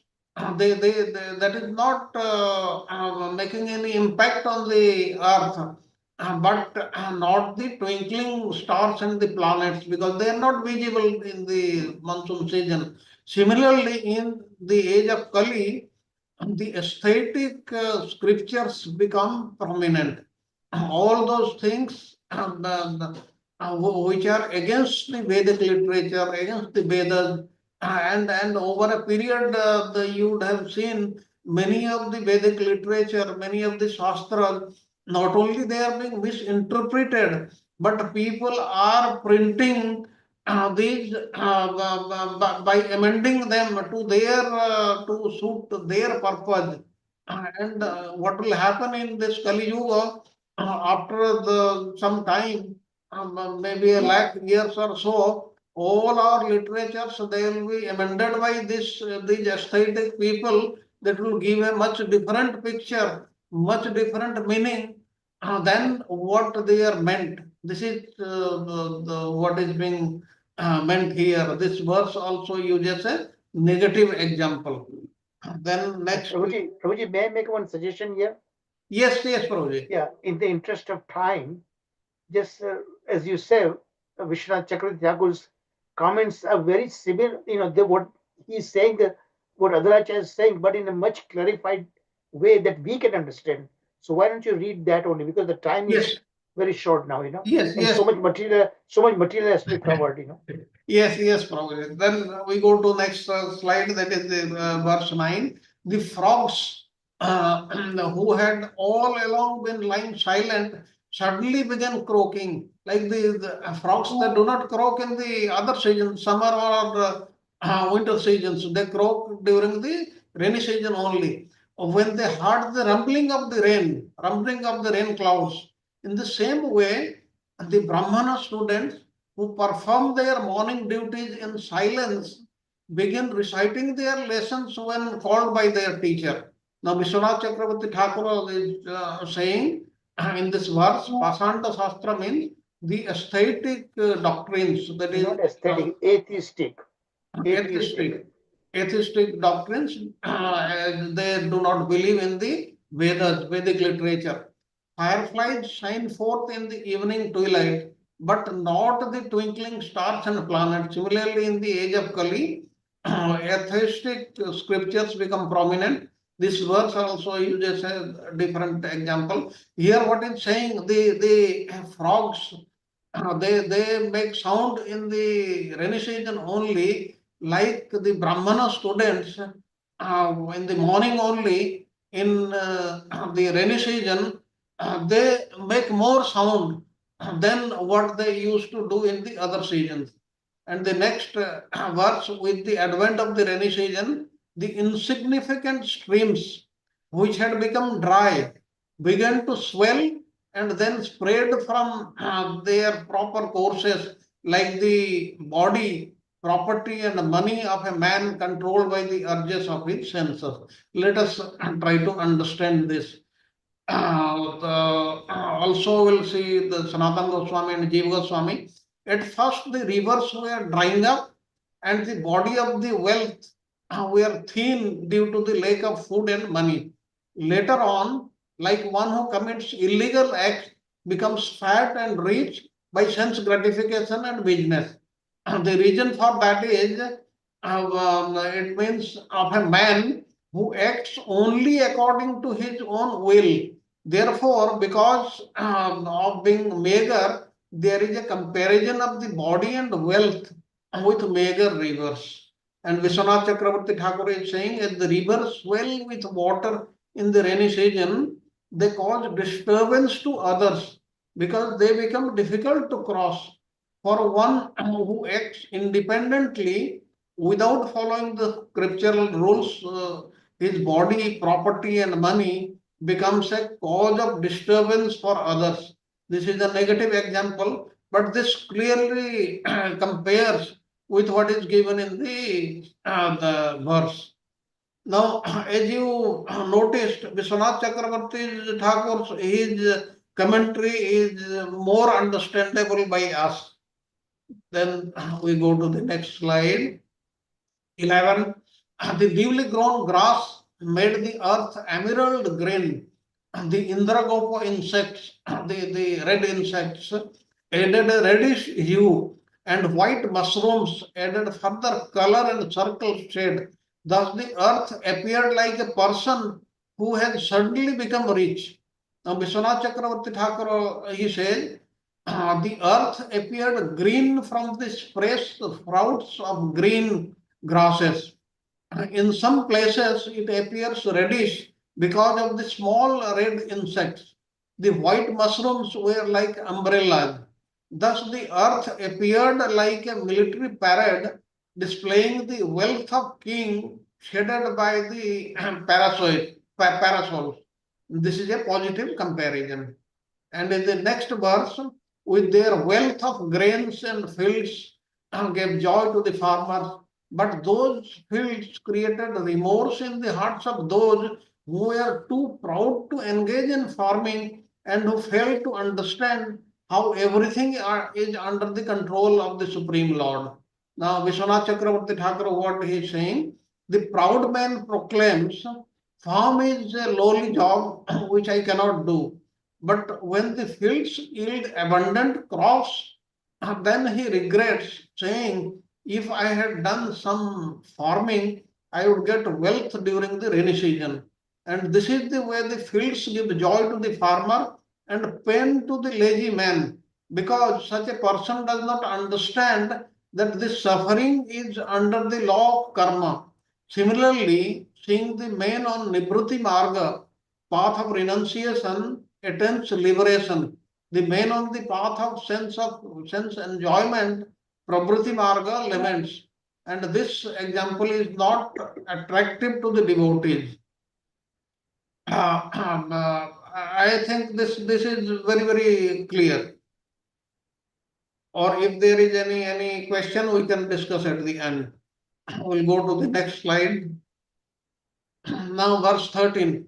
All the creatures of the land and water took advantage of the newly fallen rainwater. Their forms became attractive and pleasing, just as a devotee becomes beautiful by engaging in the service of the Supreme Lord. Now, what Vishwanath Chakravarti Thakur is saying, just as one becomes certainly beautiful on performing devotional service to the Lord, since it is supreme dharma and the institutional dharma also, the supreme dharma, and gives the highest results. Similarly, the forms of animals and plants become attractive in the rainy season because they get plenty of water. And this is the positive example. The animals, they get not only water, but their food also because of water. Now the next verse, when the rivers joined the ocean, it became agitated, its waves blown out by the wind, just as the mind of an immature yogi becomes agitated because he is still tempted by lust and attached to the objects of sense gratification. Let us try to understand with the example, with the commentary of Vishwanath Chakravarti Thakur. Now, the use of the masculine gender of Sindhu instead of feminine is traditionally. Traditionally, it is used like this. The ocean becomes agitated with the waves by the merging of so many small rivers. Now, large number of small rivers, they are swelled with water. When they join the ocean becomes agitated. And how is this agitation is described? Similarly, the desires, karma, come in the heart of an immature yogi. One who is a yogi is practicing yoga, but still lot of desires are there in his mind. Then what happens? And the immature yogi rise up like waves when he contracts material objects. When he sees a material object, a desire to obtain them arises in his mind. That is what is the comparison. Then let us go on to the next slide. We'll not have a break. Okay, 15. Just as devotees whose minds are adorned in the personality of Godhead remain peaceful, even when attacked by all sorts of dangers. The mountains in the rainy season were not at all disturbed by the repeated striking of the rain-bearing clouds. Now, Vishwanath Chakravarti Thakur, what he says, though struck by torrents of water, the mountain does not shake, but rather becomes beautiful, beautiful with vegetation and being washed of dirt. Similarly, a devotee afflicted by the pains caused by his body and mind or other entities is not disturbed because his mind is absorbed in the Supreme Lord Adakshoja Chetasa. And the Bhagavan says, and the Bhagavatam says that material pains cannot disturb the devotee absorbed in Krishna's loving service. That is, loving devotional service to the Supreme Lord Krishna makes a devotee very, very special. He is not disturbed under any circumstances because any pain he is feeling, experiencing, he takes it as his previous karma, Tattenu Kampan Susamekshama, that verse describes. Now the next verse, during the rainy season, the roads not being cleaned become covered with grass and debris and were thus difficult to make out. These roads were like religious scriptures that Brahmanas no longer study and thus become corrupted and covered over the passage of time. Vishwanath Chakravarti Thakur says, not studying the scripture is compared to the unclean roads, roads which are not clean. Now the roads becoming overgrown with grass. If they are not clean, they'll be dirt and the grass will overgrown in time. Like scriptures which become neglected and corrupted when no longer studied by the Brahmanas.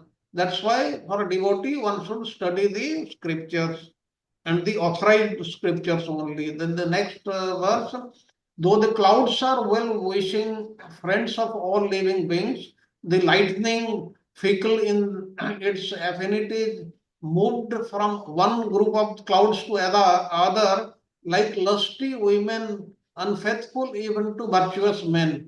Now, Vishwanath Chakravarti Thakur is saying a prostitute cannot fix her affection on one man for long, even though the man may have good qualities such as intelligence.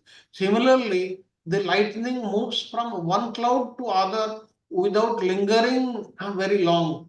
And this is a negative analogy. Then the next verse 18, when the curved bow of Indra, that is the rainbow, appeared in the sky, which had the quality of thundering sound, it was unlike ordinary bows because it did not rest upon a string. Similarly, when the Supreme Lord appears in this world, which is the interaction of the material qualities, he is unlike ordinary persons because he remains free from all material qualities and independent of material conditions. And Vishwanath Chakravarti Thakur says, just as the Lord, though without material qualities, appears in the material world to perform pastimes, so the rainbow also appears in the sky, which has the quality of sound without a string. And this is actually the play in words. Okay, we'll go to the next slide. During the rainy season, the moon was prevented from appearing directly by the covering of the clouds, which were themselves illuminated by the moon's rays. Similarly, the living beings in material existence is prevented from appearing directly by the covering of the false ego, which is itself illuminated by consciousness of the pure soul. And Vishwanath Chakravarti Thakur says in the rainy season, the moon does not shine, being covered by the clouds which are themselves illuminated by the moon. Now this resembles the Lord Ursa, who is not visible, being hidden by his avidya Shakti, which rises from himself. And this is a good example for the Jnanis. It is for them. Then the next example in verse 20, the peacocks became festive and cried out a joyful greeting when they saw the clouds arrive. Just as people distressed in household life feel pleasure when the pure devotees of the infallible Supreme Lord visit them. And Vishwanath Chakravarti Thakur says, the peacocks become happy and cry loudly upon seeing the approaching clouds and hearing the rumbling thunder. Actually, the peacocks, they start dancing when they see the clouds and thunder. And this is like Grihastha Vaishnavas who start to sing and dance in bliss after hearing Vaishnava Vajanas. And this example is suitable for devotees. Then let us go on to the next slide.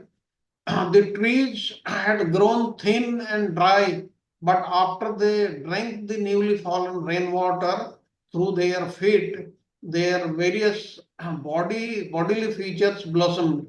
Similarly, one whose body has grown thin and weak from austerity again exhibits his healthy bodily features upon enjoying the material objects gained through that austerity. Now, Vishwanath Chakravarti Thakur is saying, as the trees become filled with sprouts, leaves, and flowers during the rainy season, so did the tapasvi, after becoming emaciated by penance, again fattens his body by enjoying material objects. This is, of course, unfavorable for those practicing detachment, and that is for the devotees. Then the next verse 22, the cranes continued dwelling on the shores of the lakes, although the shores are agitated during the rainy season, just as majestic persons with contaminated minds always remain at home despite the many disturbances there. And Vishwanath Chakravarti Thakur says, the cranes dwell intently on the lake shores, though littered with mud, thorns, weeds. This is similar to the materialistic persons remaining home despite so many disturbances. And this example is actually unfavorable for the devotees. Then the next slide. When Indra sent forth his rains, the flood waters broke through the irrigation dikes in the agricultural fields, just as in Kali Yuga, the atheist false theories break down the boundaries of Vedic injunctions. Vishwanath Chakravarti Thakur says, Indra, thinking himself the Lord, pours down excessive rains which smash the irrigation walls in the fields, just as in Kali Yuga, the materialists, they destroy dharma. Kali is compared to Indra, the activities of the materialist to the rains, and the destruction of the Vedic dharma to the destruction of dikes. This is also an unfavorable example for the Vaishnavas. Then the next example, verse 24, the clouds impelled by the winds release their nectarian water for the benefit of all living beings, just as kings instructed by their Brahmana priest dispense charity to the citizens. Now, Vishwanath Chakravarti Thakur says, just as the kings inspired by his priests fulfill everyone's desires, so the clouds incited by the winds release rain. And this analogy of the king is positive. Then we go to the next slide. When Vrindavan forest had thus become resplendent, filled with ripe dates and jumbo fruits, Lord Krishna, surrounded by his cows and covered friends, accompanied by his Sri Balarama, entered that forest to enjoy. Now, what is being said, having the monsoon been described, now entering the forest by the two supreme lords, that is the Krishna and Balarama, for their special pastimes. The goal of the rains is described here. They entered the forest splendid with the rains just described or resplendently with beauty. Though Vrindavana is the shelter of all seasons, with a wealth of flowers and fruits at all times, at this time, that is the rainy season, the forest was even more abundant with dates and jumbo fruits. Krishna was surrounded by the boys because they wanted to protect him from the rain, and each trying to cover him with their umbrella. And the cows surrendered him then for their cubs. as if offered him their milk, and attracting the mind's hurry, since he was surrounded by everyone greedy for the beauty of his face. He entered the forest and remained there because of the beauty of the forest. That is, beauty of the forest, it became much more in the rainy season than in other seasons. Even though we know in Vrindavana, all the time, all the 6 seasons, they are present with all their characteristics. Then the next verse 26, the cows had to move slowly because of their weighty milk bags, but they quickly ran to the Supreme Personality of Godhead as soon as he called them, their affection for him causing their udders to become wet. Vishwanath Chakravarti Thakur is saying milk automatically flowed from the cow's udders due to their extreme motherly affection, pritya for Krishna. Then the next slide, verse 27.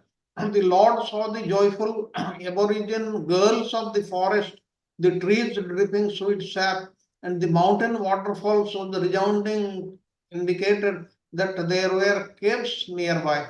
Now, in the monsoon forest, Krishna saw the joyful Pulinda women, the honey pouring down the trees, the waterfalls flowing from the mountains, and far off caves which appeared to be nearby from the echoing sound. Though they were at a distance, they were thinking their location to be nearby. And in the next verse 28, when it rained, the Lord would sometimes enter a cave or the hollow of a tree to play and eat roots and fruits. Now, when it rained, Krishna would run and enter the hollow of a tree or a cave and amuse himself by eating radish.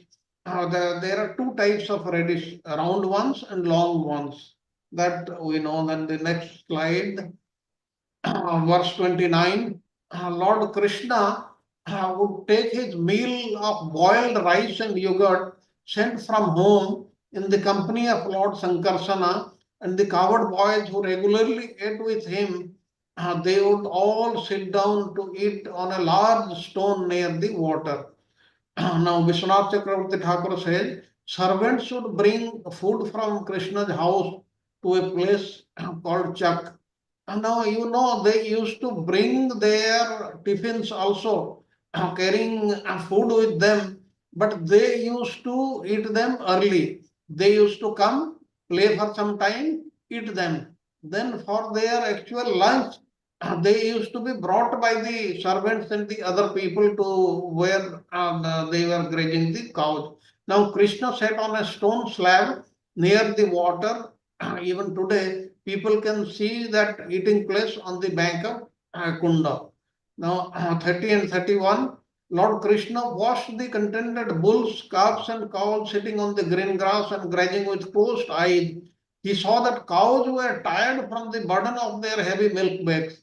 Thus, observing the beauty and opulence of Vrindavana the rainy season, a perennial source of great happiness, the Lord offered all respect to that season, which was explained from expanded from his own internal potency.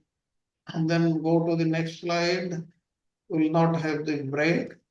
We have already crossed the time limit. 32. While Lord Rama and Lord Kesava were thus dwelling in Vrindavana, the fall season arrived when the sky is cloudless, the water clear, and wind gentle. Now we'll be talking about the autumn season, description of the autumn season.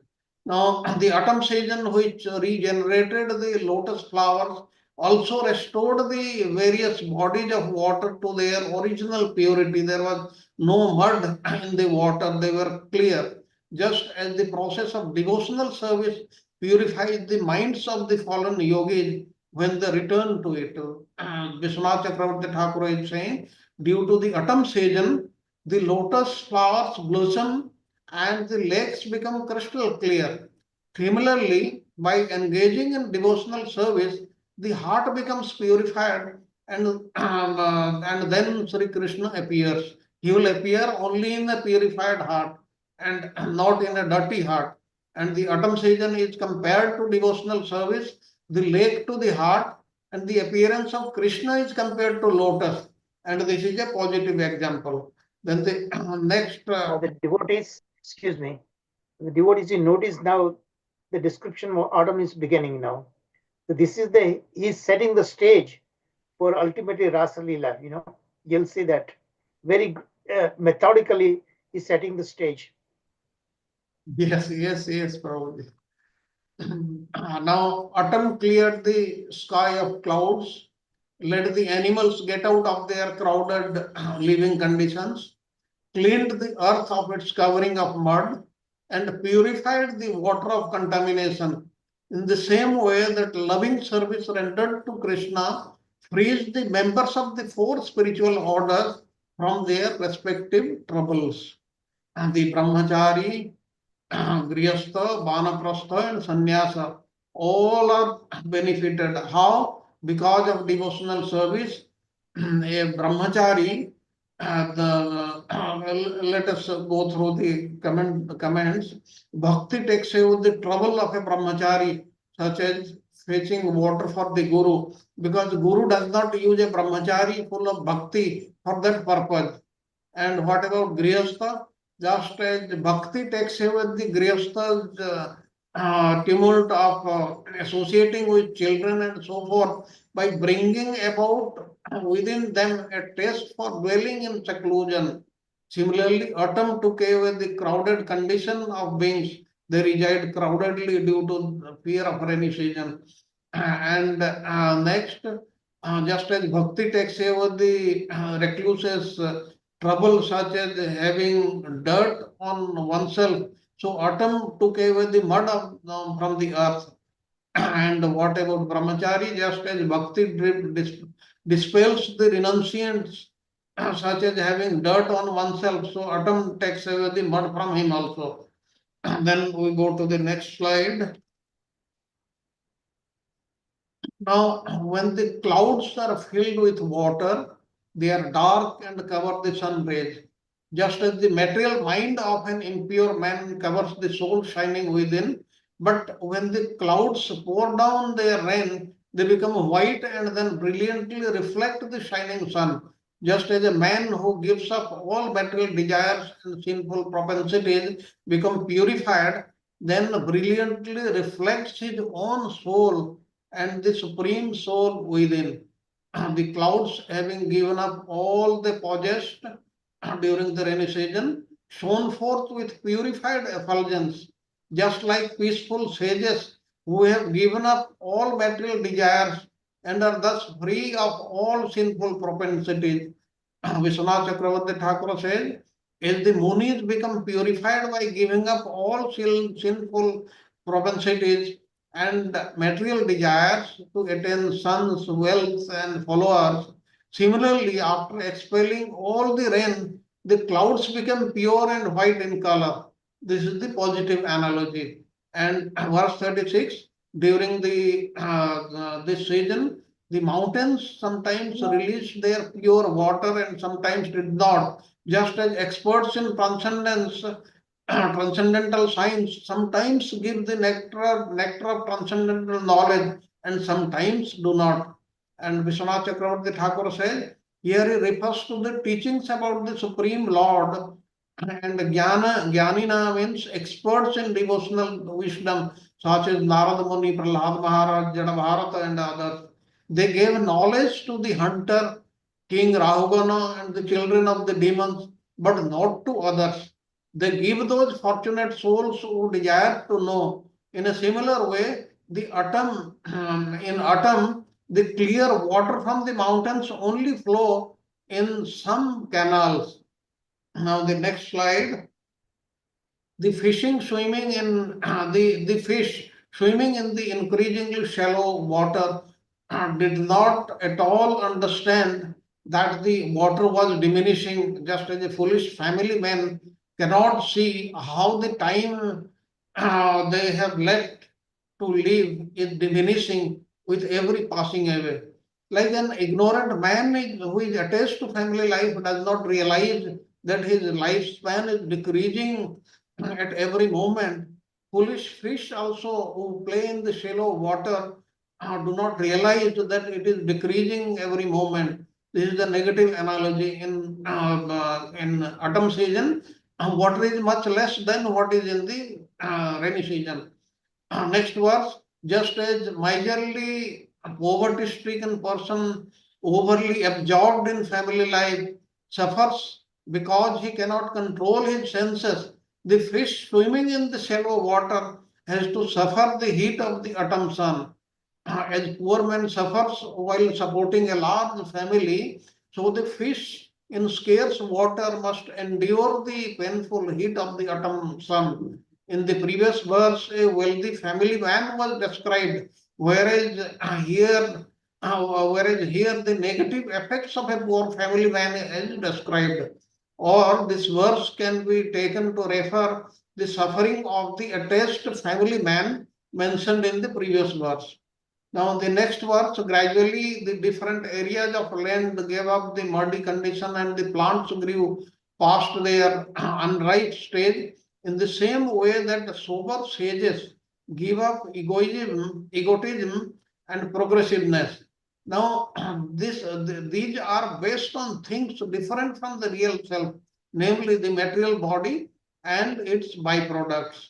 Vishwanath Chakravarti Thakur says, as the intelligent person gives up everything unrelated to the soul, which are completely distinct from the soul itself, the Paramatma and Krishna, namely the body, false ego and possessiveness, and tries to develop attachment to Krishna.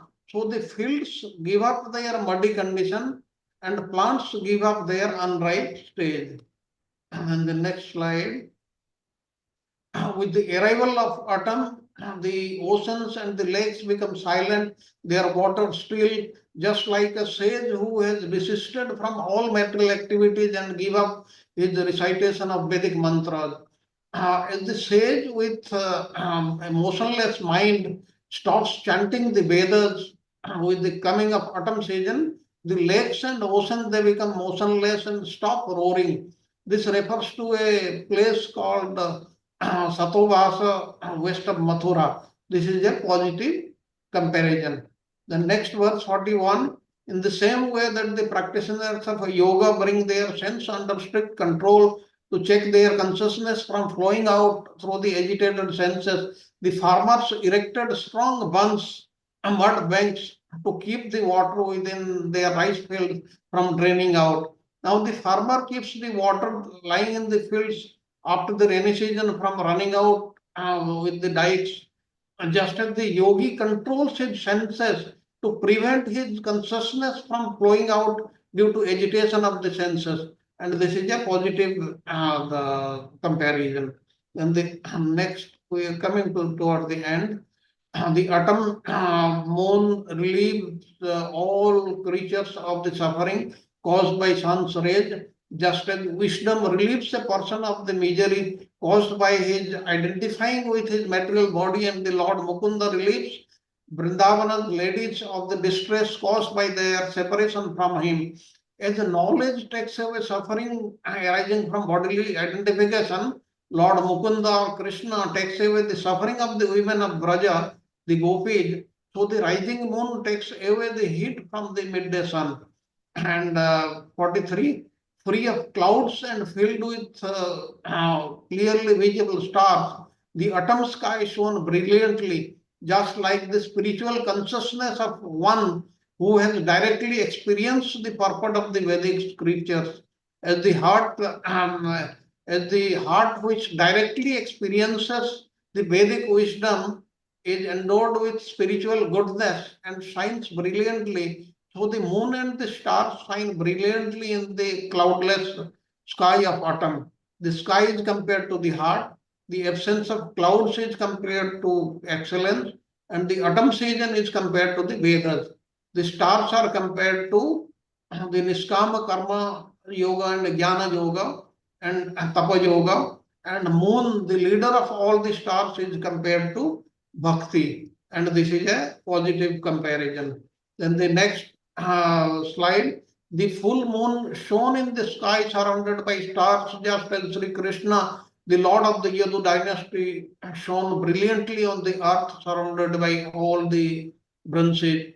Then, except for the gopis, whose hearts had been stolen by Krishna, the people could forget their suffering by embracing the wind coming from the flower-filled forest. And this wind was neither hot nor cold. By the influence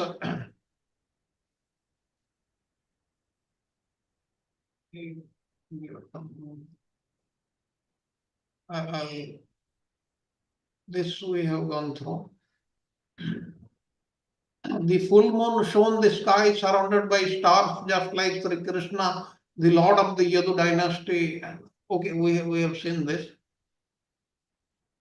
The influence of the autumn season in all towns. In all towns and villages, people held great festivals performing the Vedic sacrifice for honoring and tasting the first grains of the new harvest, along with similar celebrations that followed local customs and tradition. Thus, the earth, rich with newly grown grain and especially beautified by the presence of Krishna and Balrama, shone beautifully as an expansion of the Supreme Lord.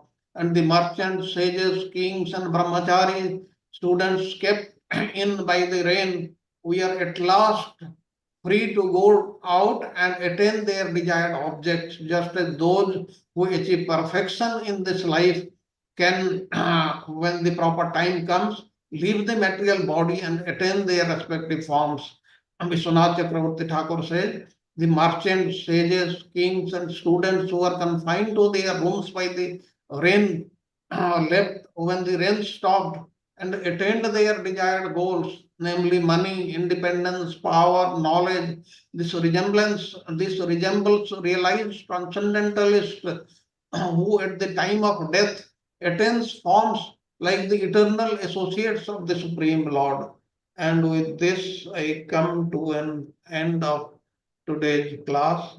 I'll stop sharing this slide.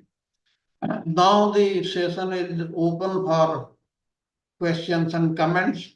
I have taken much more than the allotted No, time. but it was so much material you had. So much Yes. material was there.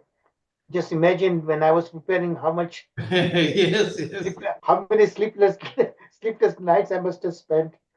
Oh, yes, yes, That's why probably. you see the lot of typos that you see because of that. Yes, yes, just for reading also the time is insufficient. So how much time it would have taken to prepare the slides? One cannot. And remember, it's just reading, thinking, arranging, and then typing. Yes. Hare Krishna Prabhuji, Sharad Prabhuji must have been exhausted, reading 40 slides plus, I think previously was 32 or something, 28, right? The 19th chapter. So how to understand? One is going through each, it's a mind-boggling. It's very difficult to focus on, as you was reading, we were trying to pick up some words there. At least it happened to me. So all these things are there. Is it just to say that everything you connect with the Lord, whatever happens to the nature, whatever happens to the season, whatever shows here as sun and all things, how to connect with the Lord and us? Is that the meaning of that, Prabhuji here? What my understanding is, anything what is happening here, it is because of our previous karma. We are getting the circumstances here made by the Supreme Lord, preposition. That means, like if you realize, if you have to organize a small party, you have to do so many arrangements, so many thinking, so much thinking, and still then you find fault. But in the Lord's creation, He has to make conditions for so many people as per their previous karma and as per their future life, what is to happen in future. All these things are related and all these are connected, and he does that. But what we are studying here, that is in Brindavana, he has come to Brindavana to enjoy. and everybody is supporting that. The demigods are supporting that. The nature is supporting that. All are helping him in these activities. So everything is planned, everything is thought of by the Supreme Lord. So we cannot think of, imagine what is the capability of the Supreme Lord. Yeah. See, So here, yeah. the So whole, the Vrindavan weather, climate, seasons, everything Yogamaya is arranging for for Krishna. Everything. And ultimate purpose Krishna is going to, is really building up to Rasa Leela. And there is a very, very important lessons coming up in Rasa Leela, and that is applicable to us. It's not for his enjoyment, everything, the way it is presented, but it is, we are going to see in the Rasa Leela, what is it in for us? Why is setting up that Rasa Leela for us, that you will see that. See, these seasons and everything is just building up, setting the stage, right kind of weather. It's only happen only when Krishna is around. Yogamaya is arranging everything. The lotus, blossoming, all these things happening exactly like that. In summer, why there is spring-like qualities? Because Krishna and Balaram is there, and how he is enjoying the Prakriti itself, earth, everybody is coordinating for his pleasure.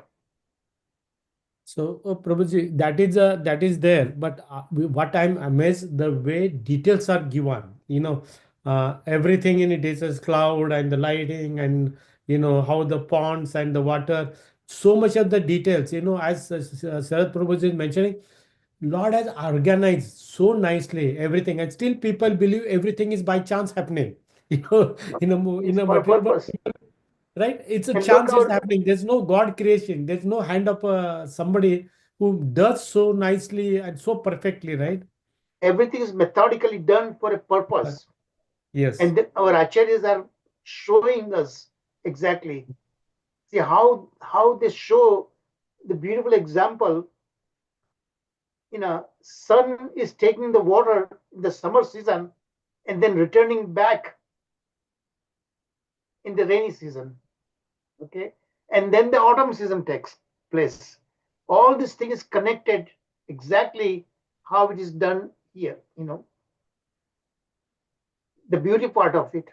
Beautiful. Very nice. Thank you, Sarath I Prabhuji, wish so we had much. time to discuss all this thing, but see, so much material. See, it's not. See, I thought it was a simple description of summer season, rainy season. Now we are going to see autumn. It's not like that. Everything has a defined purpose, and it's all building up to the subject of Rasa Leela, and how Krishna playing with the gopis. Everything is there, and we are the gopis actually for his pleasure, and he is asking us how we should prepare ourselves and get over all this material difficulty that everyday we face is nothing compared to what we are facing here. All these things are nothing. Real problem is to get over and how to attach ourselves in Krishna's service. That ought to be our goal. That is what the whole purpose of all these things is, precisely that. The whole Vrindavan setup, why Krishna chose to come back here in Vrindavan, is all showing that. The very air in Vrindavan is full of bhakti. Full of bhakti. And it is Divya Vrindavan, which we cannot see with our material eye, but even today, the great devotees, they have the eyes to see Divya Vrindavan. And Everything these they can devotees, see. when the devotees they visit Vrindavan, we should hear their discourses. That is the purpose of visiting Vrindavan. Our acharyas explained that the Tirthasthana, all the places of pilgrimage, are when you visit there, It's primarily for the purpose of, because devotees visiting there, Lord's high top class devotees visit there, and when they share with us their own realization, how Krishna directly interacts with them, when we hear there from their lotus mouth, then we get benefit of it. Even a drop of it comes to our senses, it makes a whole life different, revolutionize our life. And now we are studying all this thing in Bhagavatam. So you now begin to appreciate the value of Bhagavatam. Bhagavatam is nothing but Krishna himself. Krishna's Vangamaya Swarupa is in the Bhagavatam. Every verse, every word in the Bhagavatam, we are associating with Krishna and his intimate devotees, Ragatmika devotees. And we simply hear that, their interaction, Krishna and his Parama devotees, we come to mode of goodness. Sattva Guna, simply hearing that. And that is the goal, because it is the lower modes that gives us the difficulties. Rajoguna, Tamoguna, whose outer manifestation is Kama, Krodha, Lobha, Mada, Moha, Matsara. So we need to come to Sattva Guna. And Sattva Guna only when we come, we hear, simply hear these pastimes, Krishna's sweet pastimes. And when we come to the mode of goodness, that is the beginning of our life for good. Hare Krishna. Any other comment or question? Questions may not be there, but Hare Krishna, Prabhuji, Dandavat Pranam. Dandavat. Dandavat Pranam, Prabhuji. So wonderful narration, so wonderful analogy. मतलब मुझे ये बहुत अच्छा लगा प्रभु जी के season rainy season में जैसे रास्ते गंदे हो जाते हैं, तो वैसे ही हमारे स्क्रिप्चर पढ़ने से नहीं होते, ब्राह्मण अगर पढ़ते नहीं है, पढ़ाते नहीं है. That was so really amazing कि भगवान कितना कह रहे हैं कि भाई स्क्रिप्चर को भी पढ़ो पढ़ो पढ़ो. थैंक यू प्रभु. बहुत एक एक एनालॉजी को समझने में तो बहुत टाइम लगेगा, मतलब समझना पड़ेगा, क्योंकि it is so deep philosophy in that. Yes, at least if we can follow some of the things, like what Mataji said, if we take a place. Republic Day, right? Sorry. If we take a place to read at least one verse of Srimad Bhagavatam or Ramayana or Bhagavad Gita every day, we should do that, whatever is possible. Because as Prabhuji said, ultimately we have to come to Sattva Guna. Then what will happen? Then even in this path of bhakti, what is the requirement? At the time of leaving the body, you have to remember the Lord. That is the requirement. That will come only when we reach in, we are in Sattva Guna. Otherwise not. When the mind is filled with so many dirty things, impure things, will not be able to remember the Lord. Just imagine, all of you imagine, to read all this thing. Sarath Prabhu had to struggle so much.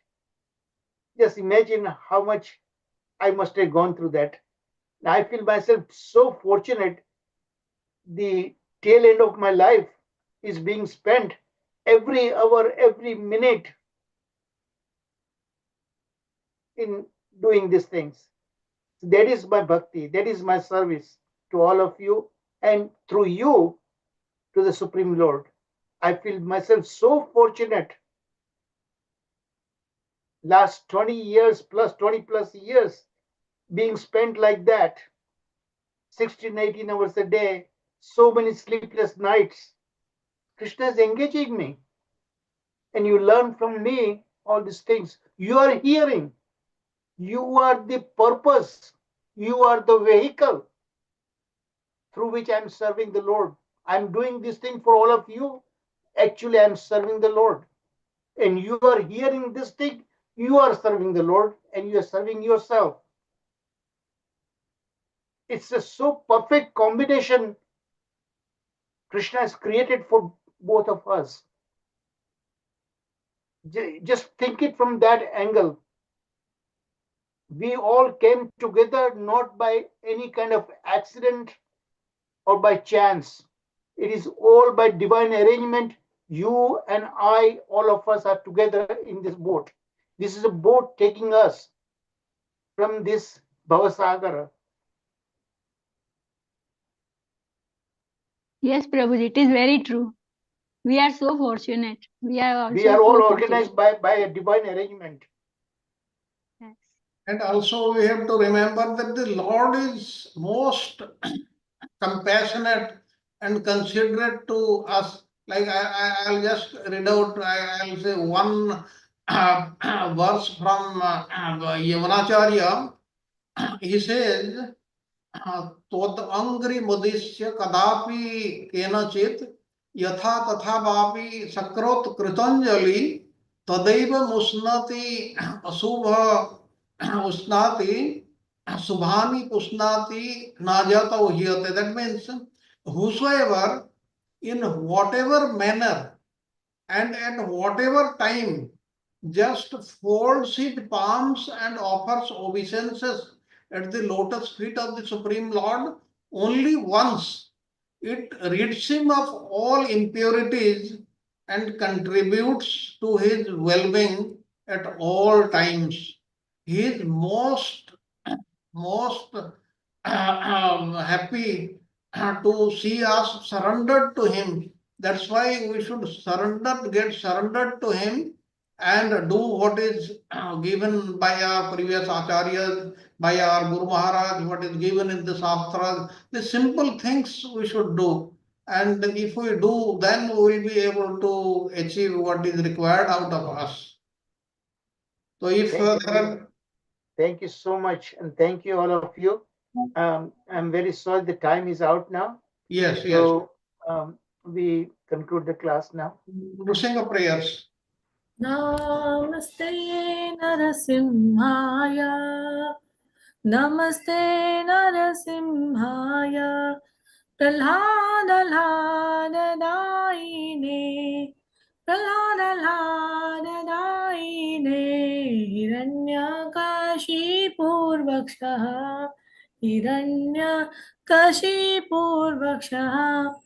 Shilatankanagalaye. Shilatankanagalaye. Ito Narasimha Parato Narasimha.